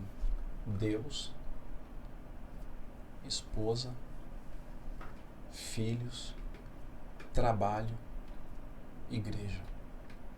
O primeiro ministério que Deus deu ao homem foi a família, pra gente cuidar. Sem dúvida. Quando eu era tão somente um jovem com um sonho, Deus me trouxe uma mulher com visão. E aí ela mudou a minha vida. Quantos anos você tinha, cara? 20 anos. 20 anos. Quando eu conheci a Débora, Marcelo, eu não era profissional. Eu era um amador na Portuguesa. Então nós começamos juntos a nossa caminhada. Aliás, quando eu conheci a Débora, foi na igreja quando eu me converti. E passei a frequentar os cultos. A Débora cantava no grupo de jovens. E nós fomos construindo a nossa história juntos. Eu só sou esse homem de sucesso porque Deus colocou do meu lado uma mulher de visão. A Débora destoou, principalmente naquele início nosso, do padrão normal do futebol. Sem dúvida. A Débora não era modelo. A Débora não era uma mulher... Mas vivia por um propósito, né? Não vivia por ostentação. Toda...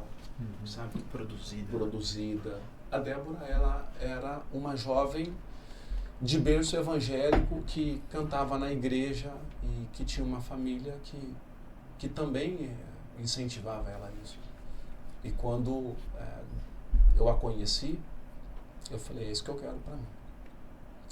Talvez por ter vivido ao longo de alguns anos, né, contando o amador, vendo muitos amigos perdendo família por se envolverem com outras mulheres, né? Abandonando a carreira por se envolverem com outras mulheres. Eu sempre sonhei, e talvez eu carregue isso também pelo exemplo da minha mãe, porque quando eu perdi meu pai eu tinha 8 anos de idade, foi em 88. A minha mãe decidiu ficar sozinha e não se casar com ninguém. Foi uma demonstração de amor e fidelidade dela que ela teve com meu pai. Falou, não vou me juntar com mais ninguém. Ela morreu sem nenhum outro companheiro na vida dela, só o meu pai. E eu sempre peguei isso para mim. É princípios de honra. Eu vou honrar a mulher que abriu mão da sua vida para viver esse meu sonho junto comigo. A Débora, ela me deu filhos, ela cuidou de mim, das minhas feridas, das minhas lesões, não só físicas, mas emocionais. Quando eu perdi, eu voltava para casa e muitas das vezes eu sentado à mesa com vários atletas, o cara falava assim para mim, cara, por que você não trai? Por que você não sai para curtir? Eu falei, porque eu não tenho motivo. Eu falei, mas como não? Eu falei, deixa eu te contar, eu tenho uma esposa que me ama, ela é mãe dos meus filhos, ela está comigo desde a favela e ela, quando eu chego em casa, ela tem sempre um sorriso no rosto, um abraço e uma palavra. Nossa, que bom ter você de volta, estava com saudade. Eu não teria a cara de abrir a porta, na verdade não é nem abrir a porta, de ver a Débora abrindo a porta, sendo que eu a traí, sendo que eu estava com outra mulher voltando para casa, eu não teria coragem de olhar para ela. E eu não tenho motivos para fazer isso com ela, então por isso que eu não saio. Eu falei assim, cara, eu não consigo te entender. Eu falei, bom, eu também não consigo te entender o porquê que você faz isso. E era a minha resposta. Sim. Então, eu devo tudo a ela, Marcelo. Hoje ela é uma mulher madura, ela é mãe, ela é empreendedora, ela tem um negócio dela que ela toca. E isso me enche muito de orgulho, sabe por quê? Porque nós começamos do zero. Nós dois começamos do zero. E hoje nós construímos uma família, constituímos uma família linda, maravilhosa. E eu, com o meu ministério pastoral, a Débora, ela é missionária, o ministério dela, e também ela é cantora. Então, onde a Débora não pode estar fisicamente, a voz dela chega através do CD dela. Inclusive a sua filha também é cantora. E a minha filha também é cantora. Então, eu devo muito a ela, e é a mulher da minha vida, a mulher que foi meu grande primeiro amor, assim, né? A Débora realmente me fez entender o que é você amar uma pessoa. Não é amar uma pessoa que te completa, uma pessoa que faz o que você gosta, uma pessoa que você fala assim, nossa, eu penso... Não, é exatamente o oposto disso. Ela te confrontar, ela às vezes não fazer o que você gosta, às vezes pensar do jeito dela, é você respeitar. O amor se manifesta nisso. Não que a pessoa precisa fazer o que eu quero para eu amar ela. Não, é eu amar ela do jeito que ela é, respeitar o jeito dela, as individualidades dela. É exatamente isso. Esses são os dois extremos. E por isso a gente se completa. Doutora Fabi, estou aprendendo muito aqui hoje com o seu Ricardo e com a dona Débora. Prometo que eu vou melhorar muito aqui como ser humano. Beijão para você. Cara, sensacional isso, Ricardo. E aqui, agora, Ricardo, do Palácio... Do Carandiru ao Palácio. Isso, do Carandiru ao Palácio. O contrário. Cara, isso aqui é meu, recebi uma dedicatória de um grande amigo, de um irmão. Eu queria que você falasse um pouquinho dessa outra sua parte. Como escritor, o quanto isso aqui, esse livro é sensacional, quanto esse livro aqui com toda a sua história e te inspirou a escrever, ele me impactou. A ser hoje um escritor, um palestrante, um ex-atleta de grande sucesso e também um escritor. Depois eu vou falar do empresário, já vou entrar nessa área empreendedora, mas temos aqui um pedaço da sua vida que você deve recordar com muita honra, né, Ricardo? Sem sombra de dúvidas. Aí, como você mesmo falou, esse livro, ele nasceu assim no meu coração, sempre foi um sonho meu poder deixar um pedacinho de mim nas pessoas, uma marca nas pessoas. Eu sempre fui um cara de ler muito. Eu amo a leitura, amo. E eu hoje viajo lendo o meu livro. Leio, releio, e me emociono até hoje, lendo a minha história. Sensacional. Até hoje eu me emociono. Ele chegou após a pandemia. Tinha tudo para dar errado, né, Ricardo? Tinha tudo para dar errado. Tudo. Ele chegou após a pandemia, em um momento caótico que nós vivemos. Né? O mundo passou por essa crise sanitária, né? Que nós vivemos mundial, com a Covid. E eu lembro quando eu estava escrevendo esse livro e eu queria contar exatamente como é que era a minha vida, como foi a minha vida, do Carandiru até o dia que eu entrei no Palácio. E se você for ver aqui, não fala sobre riqueza, sobre a mudança da pobreza para a riqueza, não fala do Carandiru ao Palácio, fala de uma experiência, de um processo, de um encontro, de uma determinação, de uma mudança, de resiliência ou não, tenacidade, de você crescer em meio à adversidade, de você encontrar Deus em uma situação caótica, porque é fácil para as pessoas, às vezes, que não conhecem o nosso processo, falar assim, não, mas tudo bem, agora ele é pastor, é muito fácil ser pastor, né? Ai, o cara tem dinheiro, o cara é famoso. Não é isso, eu não escolhi ser pastor, tá, Marcelo? Não foi assim, eu quero ser pastor, não foi isso, é um chamado. Então, eu entendi isso. O livro vem e ele conta exatamente isso, ele conta como foi esse processo. No livro eu falo quando os meus pais foram colocados para fora dentro de uma casa, que eles moravam de favor, e aí tiveram que se reinventar para abrigar os filhos. Eu conto aqui sobre os meus medos, eu conto quando eu fui o chefe da casa, quando eu me tornei o chefe da casa. Eu falo sobre a minha família, eu falo sobre vários assuntos que vão levar as pessoas a falar assim, caramba, esse cara passou por tudo isso daí, e conseguiu ressignificar, mudar a vida dele, o que foi preciso fazer? Eu falo como que foi, contando a minha história. E eu contei aqui um pouquinho. Esse livro hoje tem impactado muitas pessoas. Eu recebo todos os dias, toda semana, mensagens no meu inbox do Instagram, pessoas postando e falando assim, muito obrigado, eu li o seu livro e mudou a minha vida. Uau. Mudou a vida do meu filho. E hoje eu estou seguindo esse caminho como escritor e já estão sendo preparados mais 2 livros que eu vou lançar o ano que vem. Eu ainda não posso falar o nome deles. Mas você vai vir aqui apresentá-los. Eu vou vir aqui apresentá-los, com certeza. E eu gostei disso, porque é a oportunidade de você deixar um pedaço de você para as pessoas. A minha vida foi transformada através de um livro. A minha vida mudou por intermédio de um livro. Esse livro se chama a Bíblia. É o livro mais vendido no mundo e que tem causado impacto significativo na vida de muitas pessoas. Ele causou um impacto na minha e através da leitura da Bíblia, através da minha vida com Deus, chegou o momento de eu entregar para as pessoas um pedacinho de mim, um pedacinho da minha história. E aí eu orgulhosamente entreguei esse livro para as pessoas e todo mundo que pega esse livro realmente sempre me volta com um feedback muito positivo. E aqui está o prefácio do cara que impactou a minha vida, que fez com tamanha excelência, né, que foi o Ronaldo Fenômeno, né, que tão prontamente se colocou à disposição para fazer esse livro para mim. E tem essa parte do prefácio que é bem interessante, que ele fala assim, um dos anos mais emblemáticos da minha carreira e da história da seleção, que viria a se firmar com a única pentacampeã mundial, lá estava ele, eu, né, no vestiário do amistoso contra a Coreia do Sul, ao meu lado, o menino do Carandiru, finalmente encontrara o menino de Bento Ribeiro. Nossa, que sensacional, então, até arrepio o negócio desse, né? Isso daqui não tem preço. Aliás, Ronaldo, se um dia você quiser vir aqui participar, contar um pouquinho da sua história aqui no nosso podcast, você está convidado. Aliás, Ricardo, uma brincadeira contigo, veio o Pedro aqui, né? Que trabalha com ele. Pedro é o CEO do Cruzeiro de futebol,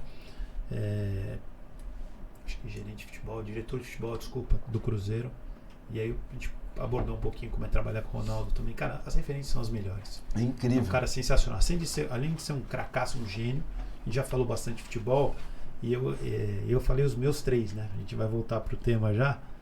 Queria saber quem foram os 3 referências, 3 maiores novos que você viu o brasileiro jogar. Pra mim foi Careca.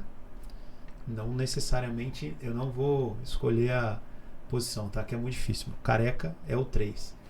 Agora o 1 e o 2, cara, pra mim é uma briga eterna. Que é o Baixinho, que foi o cara que mais marcou minha vida. O Brasil não ganhava a Copa até 94, eu tinha 14 anos de idade, completamente apaixonado. O que o Romário fez, o que ele carregou nas costas daquele time, sensacional. E o Fenômeno, para mim os 3 maiores atacantes brasileiros, 9, né, que eu vi jogar. E você, cara, quem que se coloca ali nessa briga? Cara, eu venho de uma geração assim que eu comecei a ver futebol, né, e para mim, sem sombra de dúvidas, o Ronaldo me impactou muito, né? Que foi o cara que foi minha grande referência. Teu número 1 é o Ronaldo? Ou não necessariamente? Tá entre não, eles? Para mim, o meu número 1 é o Ronaldo. É o Ronaldo. É o Ronaldo. O Romário. Fantástico, né? O Romário, eu tive experiências com o Romário que me marcaram muito positivamente, sabe? Dentro do campo também, né? Uma experiência bem legal. Eu fazendo o gol, ele fazendo o gol de um lado e ele do outro, daquele jeito dele, de peixe pra cá, peixe para de fazer gol. Ele olhou pra você e falou o quê? Ele falou, peixe, agora chega, para de fazer gol e tal. Essa história é sensacional, Ricardo. Eu fui jogar contra o Fluminense, eu estava no Fluminense, na Portuguesa, e nesse jogo eu já estava convocado para a seleção brasileira. E aí, eu vi uma chegada no início do jogo no tornozelo doendo, o médico entrou para atender, aquela velha água gelada no tornozelo, passa a mãozinha e vambora. O Romário abaixou para pegar uma água e falou assim para mim assim, peixe, a seleção tá aí. Eu falei, opa, deixa eu ouvir a voz da experiência que ele está querendo falar, né? Pô, se eu continuar no jogo, eu posso me machucar e perder essa oportunidade de servir a seleção brasileira, né? Exatamente. Aí voltei para o jogo e tal, continuei mais um pouquinho, aí chegou um momento que eu falei assim, ó, no primeiro tempo mesmo, eu falei assim, ó, não dá, sair do jogo, não vou correr esse risco, e saí fora e fui convocado para a seleção brasileira. E tem um outro, eu acho que para mim faz total sentido falar dele, que foi o Viola. Viola? O Viola porque na época do Carandiru, ele foi o cara que eu vi ali, né, mais frequente, né, aquele jeito irreverente de fazer gol, de fazer as comemorações. E no Carandiru, a marca dele é sensacional, e no Carandiru, quando eu ia jogar, eu falava que eu era o Viola. Então eu fazia os gols e comemorava que nem ele, essas coisas todas. Então foi um cara que me levou muita alegria também, que me inspirou de alguma forma a ser assim, centroavante, fazedor de gol, sabe? Sensacional. Pra mim esses três. Que legal. Viola jogou e Copa lembro, de 94, foi campeão do mundo. E peguei um autógrafo do Viola quando ele voltou da seleção, em 94, lá no Eldorado, como eu contei aqui. Sim. Chegou lá no Carandiru de que o Viola estava no Eldorado, falei, vou lá. E cheguei lá e realmente ele estava lá, bonezinho no rosto, moletom cinza, no caixa já pagando. Eu cheguei lá com um papelzinho assim de caderno, com uma caneta, falei assim, cara, me dá um autógrafo, tremendo assim. Claro, pegou a caneta, quando ele foi assinar, não saía a tinta. Aí, tá de sacanagem. Não saía a tinta, falou, pega a outra. Eu fui lá, peguei. Pô, brasileiro não desiste nunca, meu. Não, cara. Eu muito assim. Menos, cara. Fui lá e troquei a caneta. Quando eu voltei, eu entreguei pra ele assinou assim, não esqueço nunca mais. Ele assinou assim, ó, Tetra, o T do mesmo jeito, Timão, Viola. E me deu. E, cara, aquilo pra mim foi uma grande conquista. Legal, cara. E eu perdi esse autógrafo dele quando o fogo consumiu o nosso barraco. Uau! Perdi esse autógrafo dele. Viola, mas você tem que dar um novo autógrafo pro Ricardo, hein? Mas eu encontrei ele depois de longos anos, lá no mesmo bairro onde eu moro hoje, ele mora também, correndo na rua, e eu gosto de sair para correr também. Eu parei e contei essa história para ele, ele ficou assim, falou, não acredito. É verdade, você foi um dos caras que me fez que me levou muita felicidade. Cara, e ele sumiu, né, cara? Ele era um cara tão midiático, engraçado, então eu não vejo mais ele. Também não, ele saiu da mídia, né? Ele saiu completamente, né, cara? Isso é um cara que ele era um atleta, quem não lembra do Viola, ele imitando o porco na final do Paulista. Esse cara arrumou. Cara, você citou uma coisa, cara, voltando sobre as grandes responsabilidades. A quem muito é dado, mas é cobrado.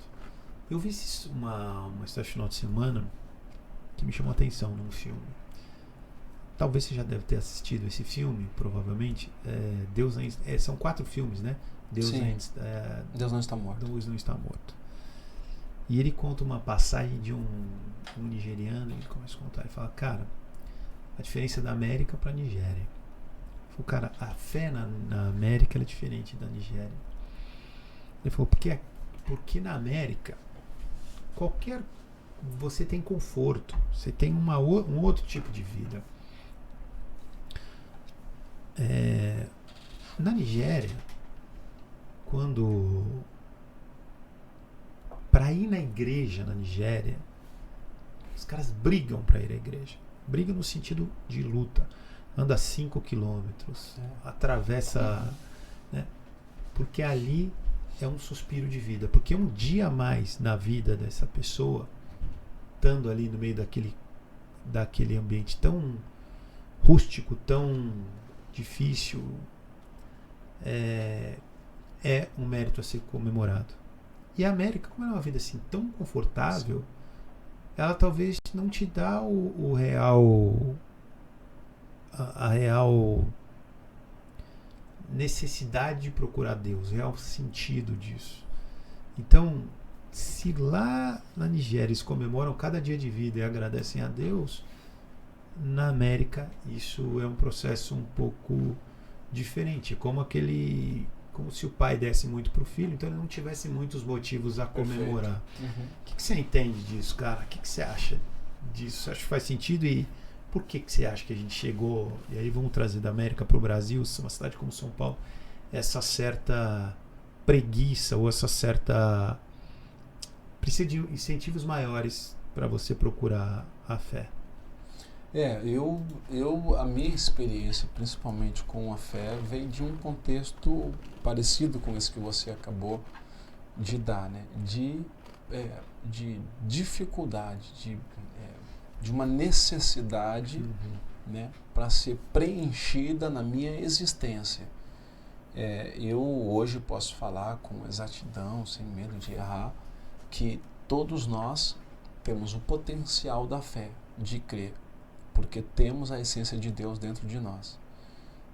Talvez alguns entram em algumas crises existenciais, porque cada um de nós enfrentamos isso em algum momento da nossa história, e aqui talvez a gente acha que Deus ele é uma metáfora, que literalmente é um conto, uma metáfora que... Ou foi criado no momento que precisava ter controle das pessoas, se não tivesse uma... Eu ouço isso muito. E se não tivesse uma religião que doutrinasse as pessoas, ia ser um caos.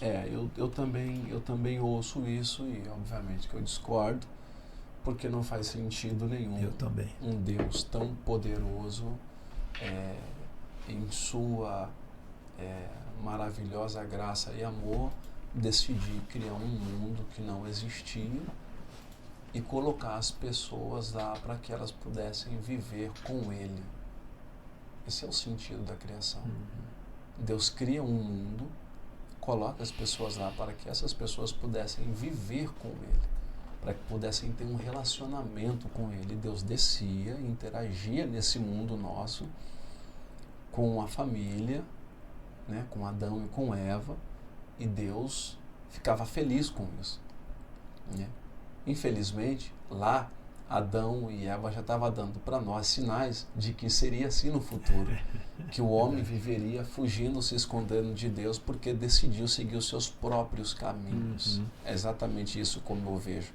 O homem fugindo de Deus, querendo viver os seus próprios caminhos, querendo encontrar os seus próprios deuses, porque em algum momento o homem precisa se voltar para Deus. Ele se volta. Em algum momento da sua vida ele vai falar assim, peraí, alguma coisa não está se encaixando. E é muito interessante a gente ver que as pessoas, no fim da sua vida, elas acabam se voltando para Deus, porque existe essa essência, existe essa necessidade no coração do ser humano de ser preenchida. Por quê? Porque eu estou com sede, e aí eu tomo água. Eu matei a minha sede. Eu estou com fome. Eu vou comer e eu mato a minha fome. Eu estou sujo, eu preciso tomar um banho de um dia cansativo de trabalho. Vou tomar um banho e eu estou limpo agora. Eu estou com sono, eu deito e vou dormir. Entende? Essas necessidades básicas da nossa vida cotidiana, a gente supre elas. Alguns do seu jeito, outros de outro, mas supre. Como o homem consegue alimentar a sua alma?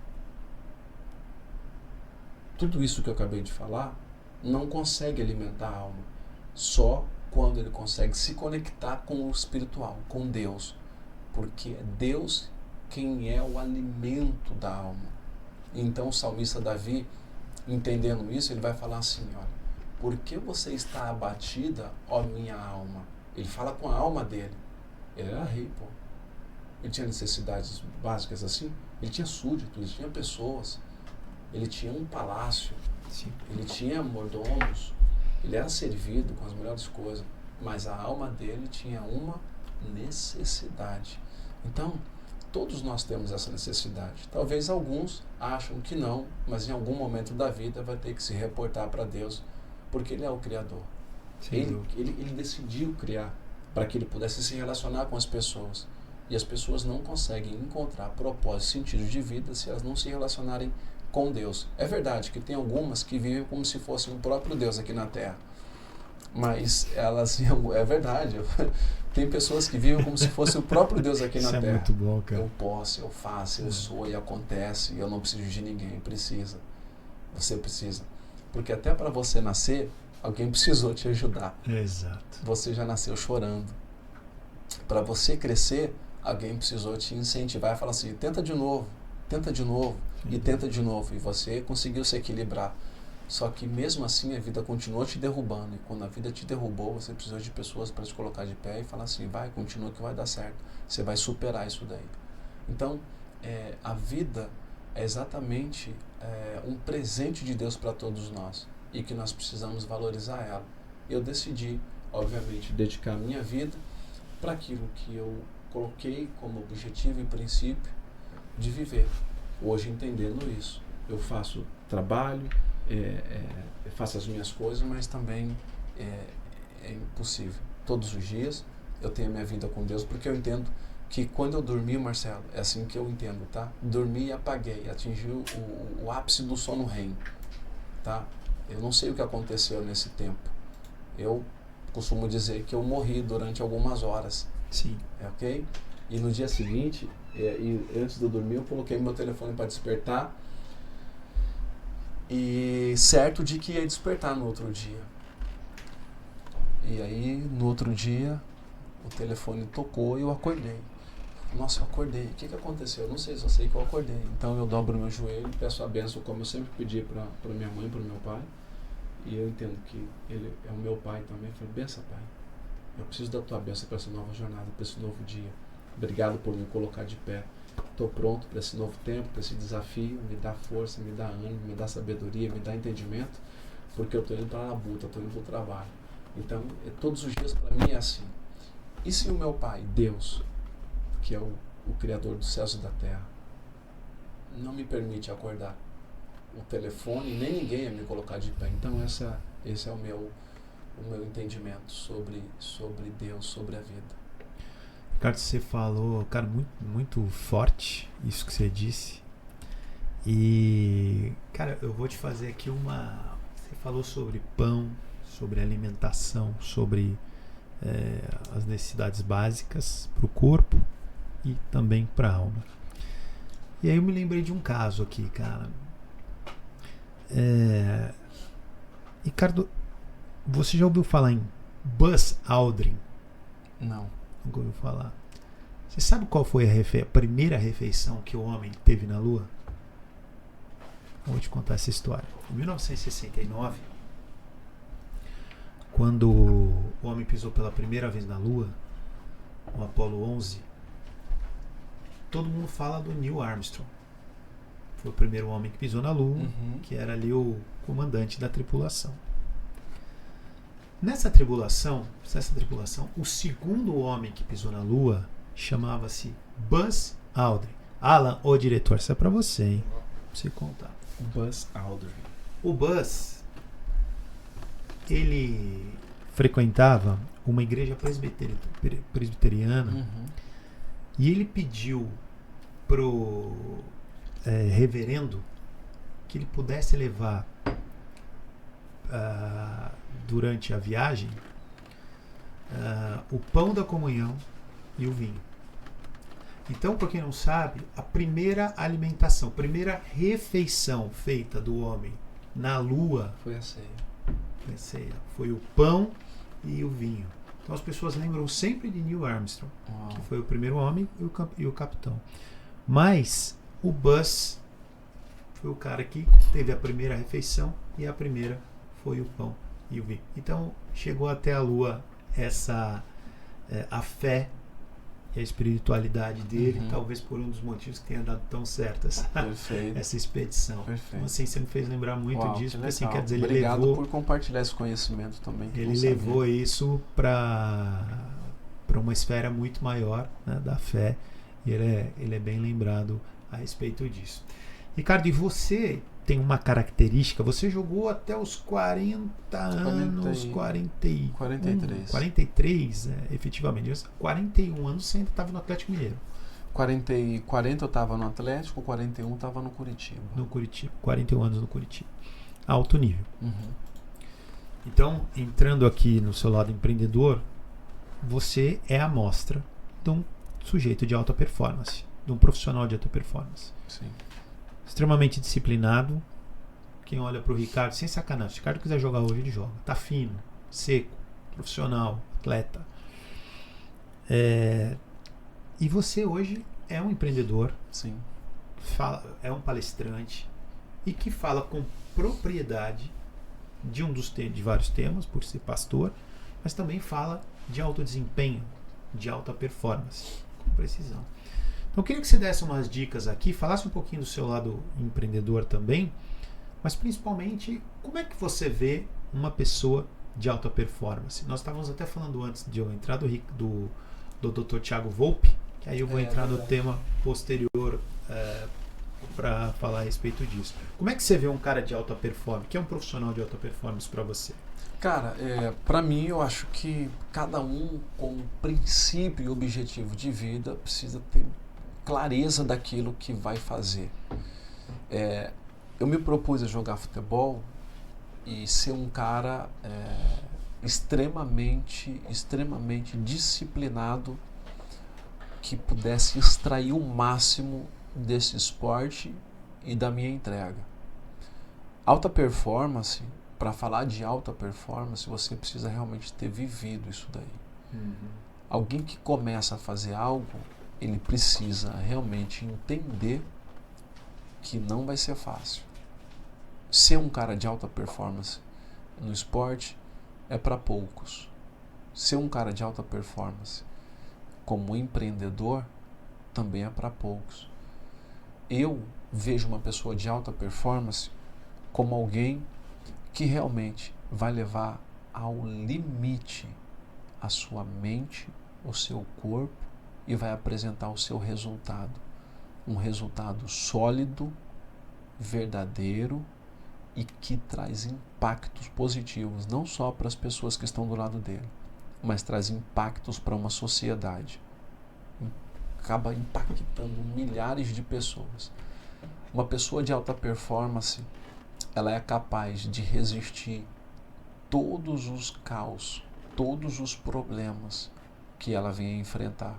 Sabe por quê? Porque ela não vê o problema como um inimigo. Ela vê o problema como uma oportunidade. A alta performance, pessoas de alta performance não enxergam problemas, Marcelo. Enxergam oportunidades. Para mim, alta performance, ela se divide em duas etapas.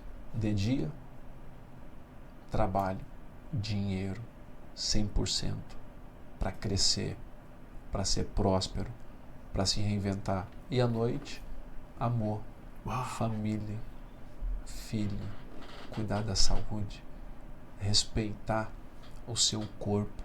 Você é um templo que Deus habita. Você cuidar dele. Comunidade com a sua família. Com mesa, sentar à mesa para fazer a refeição. Porque alta performance, você pode ser um cara de alta performance no futebol, você pode ser um cara de alta performance na sua empresa, você pode ser um cara de alta performance na sociedade, mas se você destruiu a sociedade que Deus te deu, que é a família, você é o cara mais fracassado do mundo. Sem dúvida. Porque nenhum sucesso justifica o fracasso da família. Eu conheço muita gente que fala de alta performance e está tudo bem, mas ela nunca vai ser realizada se ela perder a família dela. Então, para mim, alta performance é a pessoa que realmente entende que ela precisa levar ao limite o seu corpo, né, a sua mente, né, para que ela possa realmente impactar positivamente, não só a sua casa, mas impactar a vida de muitas pessoas. Você pode ser realmente muito bem sucedido e uma pessoa de alta performance em tudo aquilo que você propôs a fazer. Quer ver? Quando eu era um menino só chutando bola, eu era um cara de alta performance. Eu só não sabia ainda o que era isso. Mas depois que eu fui crescendo e eu entendi o que era, todos os dias, 6 horas da manhã, morando no Carandiru, eu levantava para correr. E eu corria quilômetros e quilômetros, porque eu sabia que um dia eu ia estar dentro de um campo, me apresentando para milhares de pessoas. E eu tinha que entregar o meu melhor. Eu não poderia defraudar as pessoas. Isso é alta performance.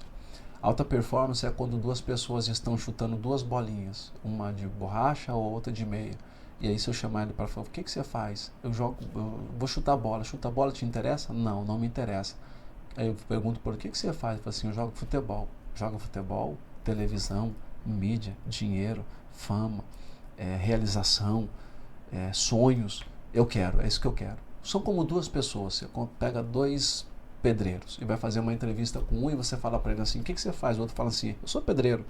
Eu coloco um bloco, um tijolo atrás do outro, eu construo. Aí você vai falar para o outro, o que você faz? Mesma coisa. Ele vai falar assim, eu construo estádio de futebol. Um dos maiores palcos de espetáculos do mundo. Numa entrevista, quem você contrataria? Sim, mas não tem dúvida, não tem o que pensar, né, cara? É a forma com que você apresenta, é a forma como você se vê. Na alta performance, Marcelo, ninguém me vencia. Na alta performance, não.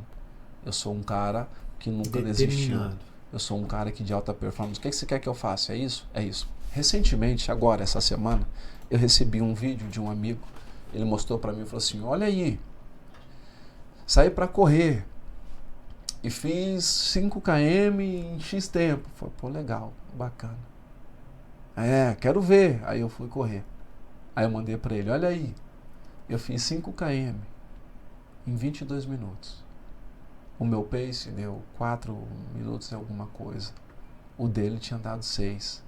Aí eu falei assim, como assim? Eu falei, isso é alta performance. Claro. Não me lança desafio, porque desafio me engrandece, me faz crescer. A vida inteira. Aliás, ele escolheu o cara errado para desafiar. Não me lança desafio, porque desafio me faz crescer. Ô Ricardo, mas assim, eu acho que o grande lance de tudo que você colocou na alta performance também é frequência, né? Constância, né, Ricardo? O tempo todo. Eu acho que, assim, quantas vezes eu já me senti motivado? Eu sou um exemplo, eu tenho dificuldade com a academia. Já gostei muito. Hoje eu tenho vários problemas físicos que me limitam muito. Então eu sinto muitas dores articulares e tal. Então, assim, pra mim é um pouco difícil. Mas é uma coisa que eu sei que eu não posso deixar. Eu tento me manter na alimentação, mas eu preciso voltar a ser frequente. Eu vou, mas eu não estou sendo frequente. E o desafio aqui, pra mim, ele é muito mais mental. Tá. Pra mim é um pouco físico, mas num contexto geral, sem limitações físicas, ele é muito mais emocional. Ele é muito mais de propósito. Fala, cara, eu vou porque é importante. Eu vou porque sou eu mandando no meu corpo, não o meu corpo mandando em mim, né? Então eu acho que isso é fundamental. Quando você tem o real autocontrole, eu sou muito fã da filosofia estoica. Uhum. Eu vivencio e o estoicismo é muito assim, o que está no seu controle, você tem que fazer o que é de melhor. O que não está sob seu controle, você bota na mão de Deus ou do que você acreditar. Não vou entrar nesse cenário. A Bíblia fala assim, olha, tudo aquilo que vier a sua mão para fazer, faça. Esse está no seu controle. Por isso o estoicismo ele tem muitos ensinamentos tirados da Bíblia. Enfim, tem muita gente que fala, tem até uma teoria que Jesus Cristo foi um grande estoico, né? Na maneira, comportamento, como ele ensinava as pessoas, enfim, né? Aquele viver não é necessário você ter tanto conforto, que o estoicismo ele prega muito isso, né? Então, cara, e quando eu olho para você como uma grande referência de alta performance, eu te vejo com muita constância no que você faz. Como vencer esse duelo, você e tua mente, cara? É muito bom isso. Eu falo o seguinte, Marcelo, a sua mente, ela determina a estrutura do seu corpo. Porque você não é o que você come. Você é o que você pensa. Você pensa e então você come. Sim, sem dúvida. Você não come, depois você pensa. Lógico, sem dúvida. Primeiro você pensa. O processo contrário. É o contrário, e depois você come. Como eu venço isso? Entendendo que eu preciso ter qualidade de vida. Eu preciso ser produtivo todos os dias. Eu preciso lutar contra a procrastinação. Eu preciso lutar contra o comodismo, contra a zona de conforto. E como eu faço isso? Na prática, eu me levanto e vou. Simplesmente vou. Porque se ficar pensando, você não vai. Se eu Eu determinei que eu vinha, eu acordei hoje 6 da manhã, eu desci para treinar, fiz o meu treino de muita alta intensidade e aí eu vim para cá. Sentamos aqui, a gente comeu uma fruta, a gente tomou isso aqui, a gente tomou água, a gente está batendo papo. Eu determinei que esse dia, que hoje, eu vou viver dessa forma. Ricardo, em algum momento você procrastinou? Sim, em vários. Em algum momento você não conseguiu vencer? Muitas vezes. Como você fez? Eu decidi não ceder a esses pensamentos ou esses momentos que iam me causar, eu quero viver esse momento. E isso me proporciona um certo comodismo, isso me proporciona, não sei se caiu, mas tem pessoas que vivem um orgasmo mental, sabe? É um orgasmo mental, você não viveu, cara. Vive pelo prazer ali o tempo todo. O tempo todo. Então, pela recompensa, né? Exato. Então eu decidi, na verdade, eu entendi que o meu maior desafio era me vencer. Vencer esses pensamentos, vencer essas crenças, de falar assim, eu não posso, eu não consigo. Ora, como é que você não pode? Se você tem uma mente muito criativa, se você determina a estrutura do seu corpo. Eu entendo que uma das riquezas que Deus nos deu foi uma mente poderosa. E olha o que Paulo vai falar em Romanos 12. E não vos conformeis com este mundo, mas transformai-vos pela renovação da vossa mente ou do vosso entendimento, dependendo da versão. Para quê? Para você experimentar. Isso é muito forte. A boa, a agradável e a perfeita vontade de Deus. Através do quê? De uma mente transformada. De uma mente que está totalmente cativa de Deus. De uma mente que sabe o que realmente ela pode produzir para que ela possa acessar os 3 níveis da vontade de Deus. A boa, a agradável e a perfeita. É por isso que você vê que algumas pessoas começam uma coisa e não conseguem terminar. Porque quando ela acessa a boa, para ela já está ótimo, ela entra numa zona de conforto. Quando ela acessa a agradável, para ela está maravilhoso. Mas tem pessoas que vão no extraordinário, que acessam a perfeita vontade de Deus. E é exatamente isso, que nós temos essa capacidade. Então eu entendi que eu tenho essa capacidade. E sou eu quem determino como eu vou viver. Como eu vou viver a estrutura do meu corpo, a estrutura da minha casa, a estrutura dos meus negócios. Você imagina, quem está falando para você aqui foi alguém que não teve muito acesso à informação. Sim, lá na infância, claro. Certo? Tive que abandonar a escola para ir atrás do meu sonho, o futebol, certo? Quando eu realizei o sonho do futebol, eu voltei para a escola. O caminho reverso da maioria. Eu voltei para a escola. Eu andei com os livros, eu fui sentar, eu fui aprender, eu fui sentar com... Porque assim, Marcelo, se você quer aprender sobre sucesso, com quem você vai andar? Com quem tem sucesso. A água que é derramada aqui, ela vai para onde? Ela vai para o rio. Do rio ela vai para o mar. Né? Então, semelhantes atrai semelhantes. É exatamente isso. Então, gente, eu aprendi isso. Então, se eu quero realmente ter uma estrutura saudável, tem que estar num ambiente saudável. Eu preciso estar num ambiente saudável. Onde é o ambiente saudável? Aí eu preciso entender onde é que eu estou andando. Onde eu enxergo que esse ambiente é saudável? Depende, não é verdade? Porque tem pessoas... Depende do objetivo de cada um. Do objetivo de cada um. Tem pessoas que têm um objetivo. Qual é o objetivo? Ela vive por 2 dias na semana, sábado e domingo. Isso é terrível. Para mim... Os outros 2 dias acabou para ela, é um martírio. É um martírio. Tem pessoas que vivem todos os dias.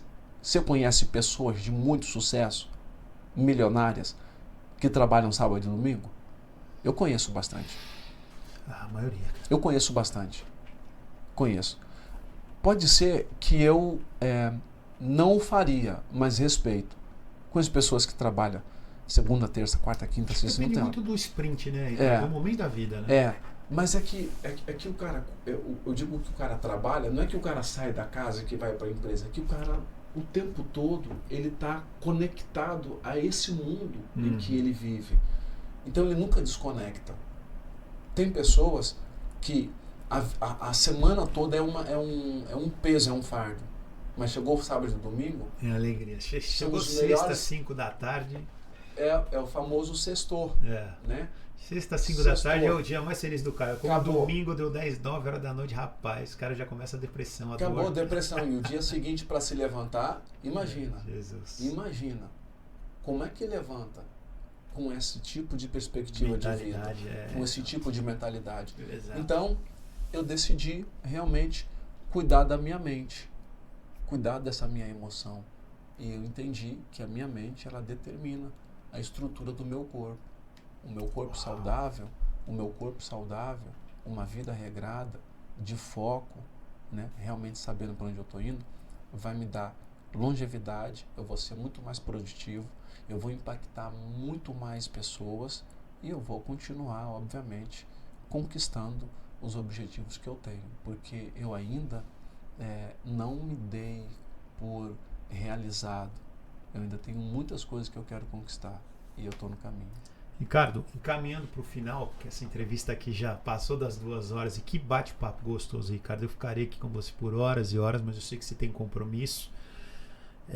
Cara, eu queria que você falasse um pouquinho da sua perspectiva para o futuro, suas mentorias, seus cursos, qual é a tua ideia, palestras, qual é que versão do Ricardo, que esse cara que se estruturou, foi um camaleão aí na vida, né? Legal, gostei do camaleão. Muito bom. De forma flexível, né? E para onde você está vendo aí esse caminho futuro? Para onde vai o Ricardo? Quais são os próximos passos? Legal, eu me vejo no caminho que eu realmente planejei, né? Que eu desenhei no meu mapa mental, né? Eu vivi intensamente a minha profissão e agora o pós-carreira eu continuo nesse caminho, assim como você me qualificou, né? Um cara que praticamente era completo, chutava de perna direita, chutava de perna esquerda, cabeceava bem dos dois lados, porque cobrava falta, batia pênalti, era um cara inteligente, era um cara que jogava sem a bola, que jogava com a bola. Eu continuo sendo oportunista, esse cara que realmente continua tendo essas habilidades também fora do campo, né? Uau. Eu tenho a minha vida como empreendedor, como empresário, tenho os meus negócios, eu fiz os meus investimentos, eu tenho os meus imóveis espalhados por aí, tenho fora do Brasil, como escritor, que é uma área que eu estou adorando e que eu estou com novos livros que eu vou lançar. Um cara que é investidor nato, eu amo isso daí. Eu tenho uma empresa de marketing digital e uma produtora, eu tenho uma empresa de marketing esportivo, né? Eu tenho os meus negócios. Então, para onde eu estou indo? Eu estou indo para onde eu determinei ir. Ter uma vida de sucesso, não só ter sido um jogador de futebol, porque para mim nunca me convenceu só ser jogador de futebol. Para mim, eu queria realmente impactar as pessoas de maneira positiva, enquanto no futebol eu impactei muitas pessoas. Agora que passou, eu estou impactando pessoas em outras áreas, no desenvolvimento humano e pessoal.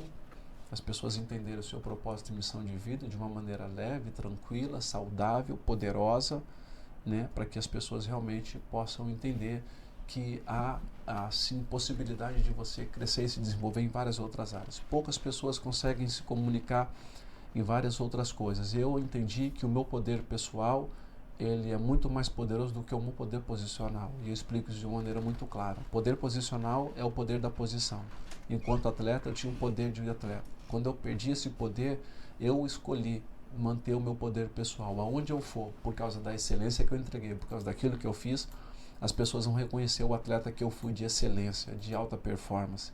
Então, eu passei a entender que mais importante do que o poder pessoal, que é o poder da posição, que o poder posicional, que é o poder da posição, é o poder pessoal. E o poder pessoal você pode construir ele todos os dias. E eu estou construindo esse poder pessoal cada vez mais. As pessoas vão olhar para mim e falar assim: quem é aquele cara? O Ricardo Oliveira. O mesmo que jogou bola? Também. Quem é aquele cara? O Ricardo Oliveira. O pastor? Também. Quem é aquele cara? O Ricardo Oliveira. cara, esse cara ele está trabalhando no desenvolvimento pessoal, está trabalhando com pessoas, está ajudando muitas pessoas a se levantarem, muitas pessoas a não desistirem da vida, muitas pessoas, poxa, que legal, trabalha esse lado também. Quem é esse cara? Pô, Ricardo Oliveira. Pô, Ricardo Oliveira é um empreendedor, cara. É um cara que está construindo coisas novas aí, vem com ideias diferentes, é um cara que está crescendo no mercado. Quem é o Ricardo Oliveira? O Ricardo Oliveira é um empresário, cara. É um empresário, um cara já há muitos anos aí no mercado, um cara que saiu da favela, um cara que venceu, um cara que teve um barzinho lá no meio do Carandiru, que vendia lá os doces, os refrigerantes para a mãe dele, os salgadinhos. E esse cara hoje, ele cresceu na vida. Sempre se reinventando. E eu acho que é exatamente isso, é o poder da mente. A mente, ela determina a estrutura do seu corpo. Eu sei para onde eu estou indo e o meu futuro, ele é promissor, porque agora que eu tô com tempo, que eu me aposentei do futebol, eu tô conseguindo me desenvolver e crescer em várias outras áreas que cada vez mais isso me empolga e me faz ter a certeza que eu tô no caminho certo. Que sensacional, Ricardo. Ricardo, a última, pode ser? Pode, claro. Fala um pouquinho o que você achou do nosso estúdio aqui. Aliás, Alan, o diretor, uma imagem aqui do Otimize aqui. Queria saber qual foi a sua experiência, se aqui gostou. O Otimize Studios é aqui a nossa casa, onde a gente grava o nosso podcast com muita honra. Queria que você falasse um pouquinho da experiência que você teve aqui, Ricardo. Marcelo, maravilhoso. Você sabe que eu entrei aqui, né, com você e a gente, claro, tudo que a gente está vendo aqui, tudo muito bonito. O cenário, eu adorei esse cenário aqui, a recepção lá e a salinha ali de espera ali, onde o mesa pessoal, redonda para ter toda aquela... tá tomando um café, tá esperando. O pessoal da mídia aqui, né, nesse espaço aqui, ficou tudo muito bonito e tem um peso aqui. O peso é da sua vida, da sua expertise, né, do seu network, da sua capacidade, né, de inteligência, de realmente entregar conteúdos significativos, relevantes e que causam um impacto na vida de pessoas. Eu acho que isso me deixa muito feliz. Eu acompanho, eu tenho recebido, eu tenho visto, né, os podcasts que você tem gravado aqui e como tem sido relevante, não só para mim, na vida de muitas pessoas que agora estão acompanhando. Parabéns por esse projeto. Eu tenho certeza que vai crescer muito, muito, muito, muito mais e que você continue sendo esse cara aí que também investe no autoconhecimento, né, que se desenvolveu ao longo desses anos todos como empresário, como empreendedor, e agora você está levando para as pessoas que realmente sonham um dia terem sucesso na vida. Parabéns, me senti muito, muito honrado de participar aqui. Pô, Ricardo, então, primeiro, muito obrigado, agradecer seu tempo. A agenda aqui em São Paulo é uma loucura. Ricardo não é um amigo, é um irmão, casa é sua. O dia que você precisar do estúdio aqui, que você quiser gravar, é teu, você sabe disso. E galera, é com muita honra que eu me despeço aqui do grande amigo, irmão Ricardo Oliveira. Obrigado. Deus abençoe você e sua família. Dá um beijão Nós na todos. Débora. Pode deixar. E, gente, semana que vem tem mais. Hoje tá imperdível. Um grande abraço. Valeu. Fui. Tchau, tchau.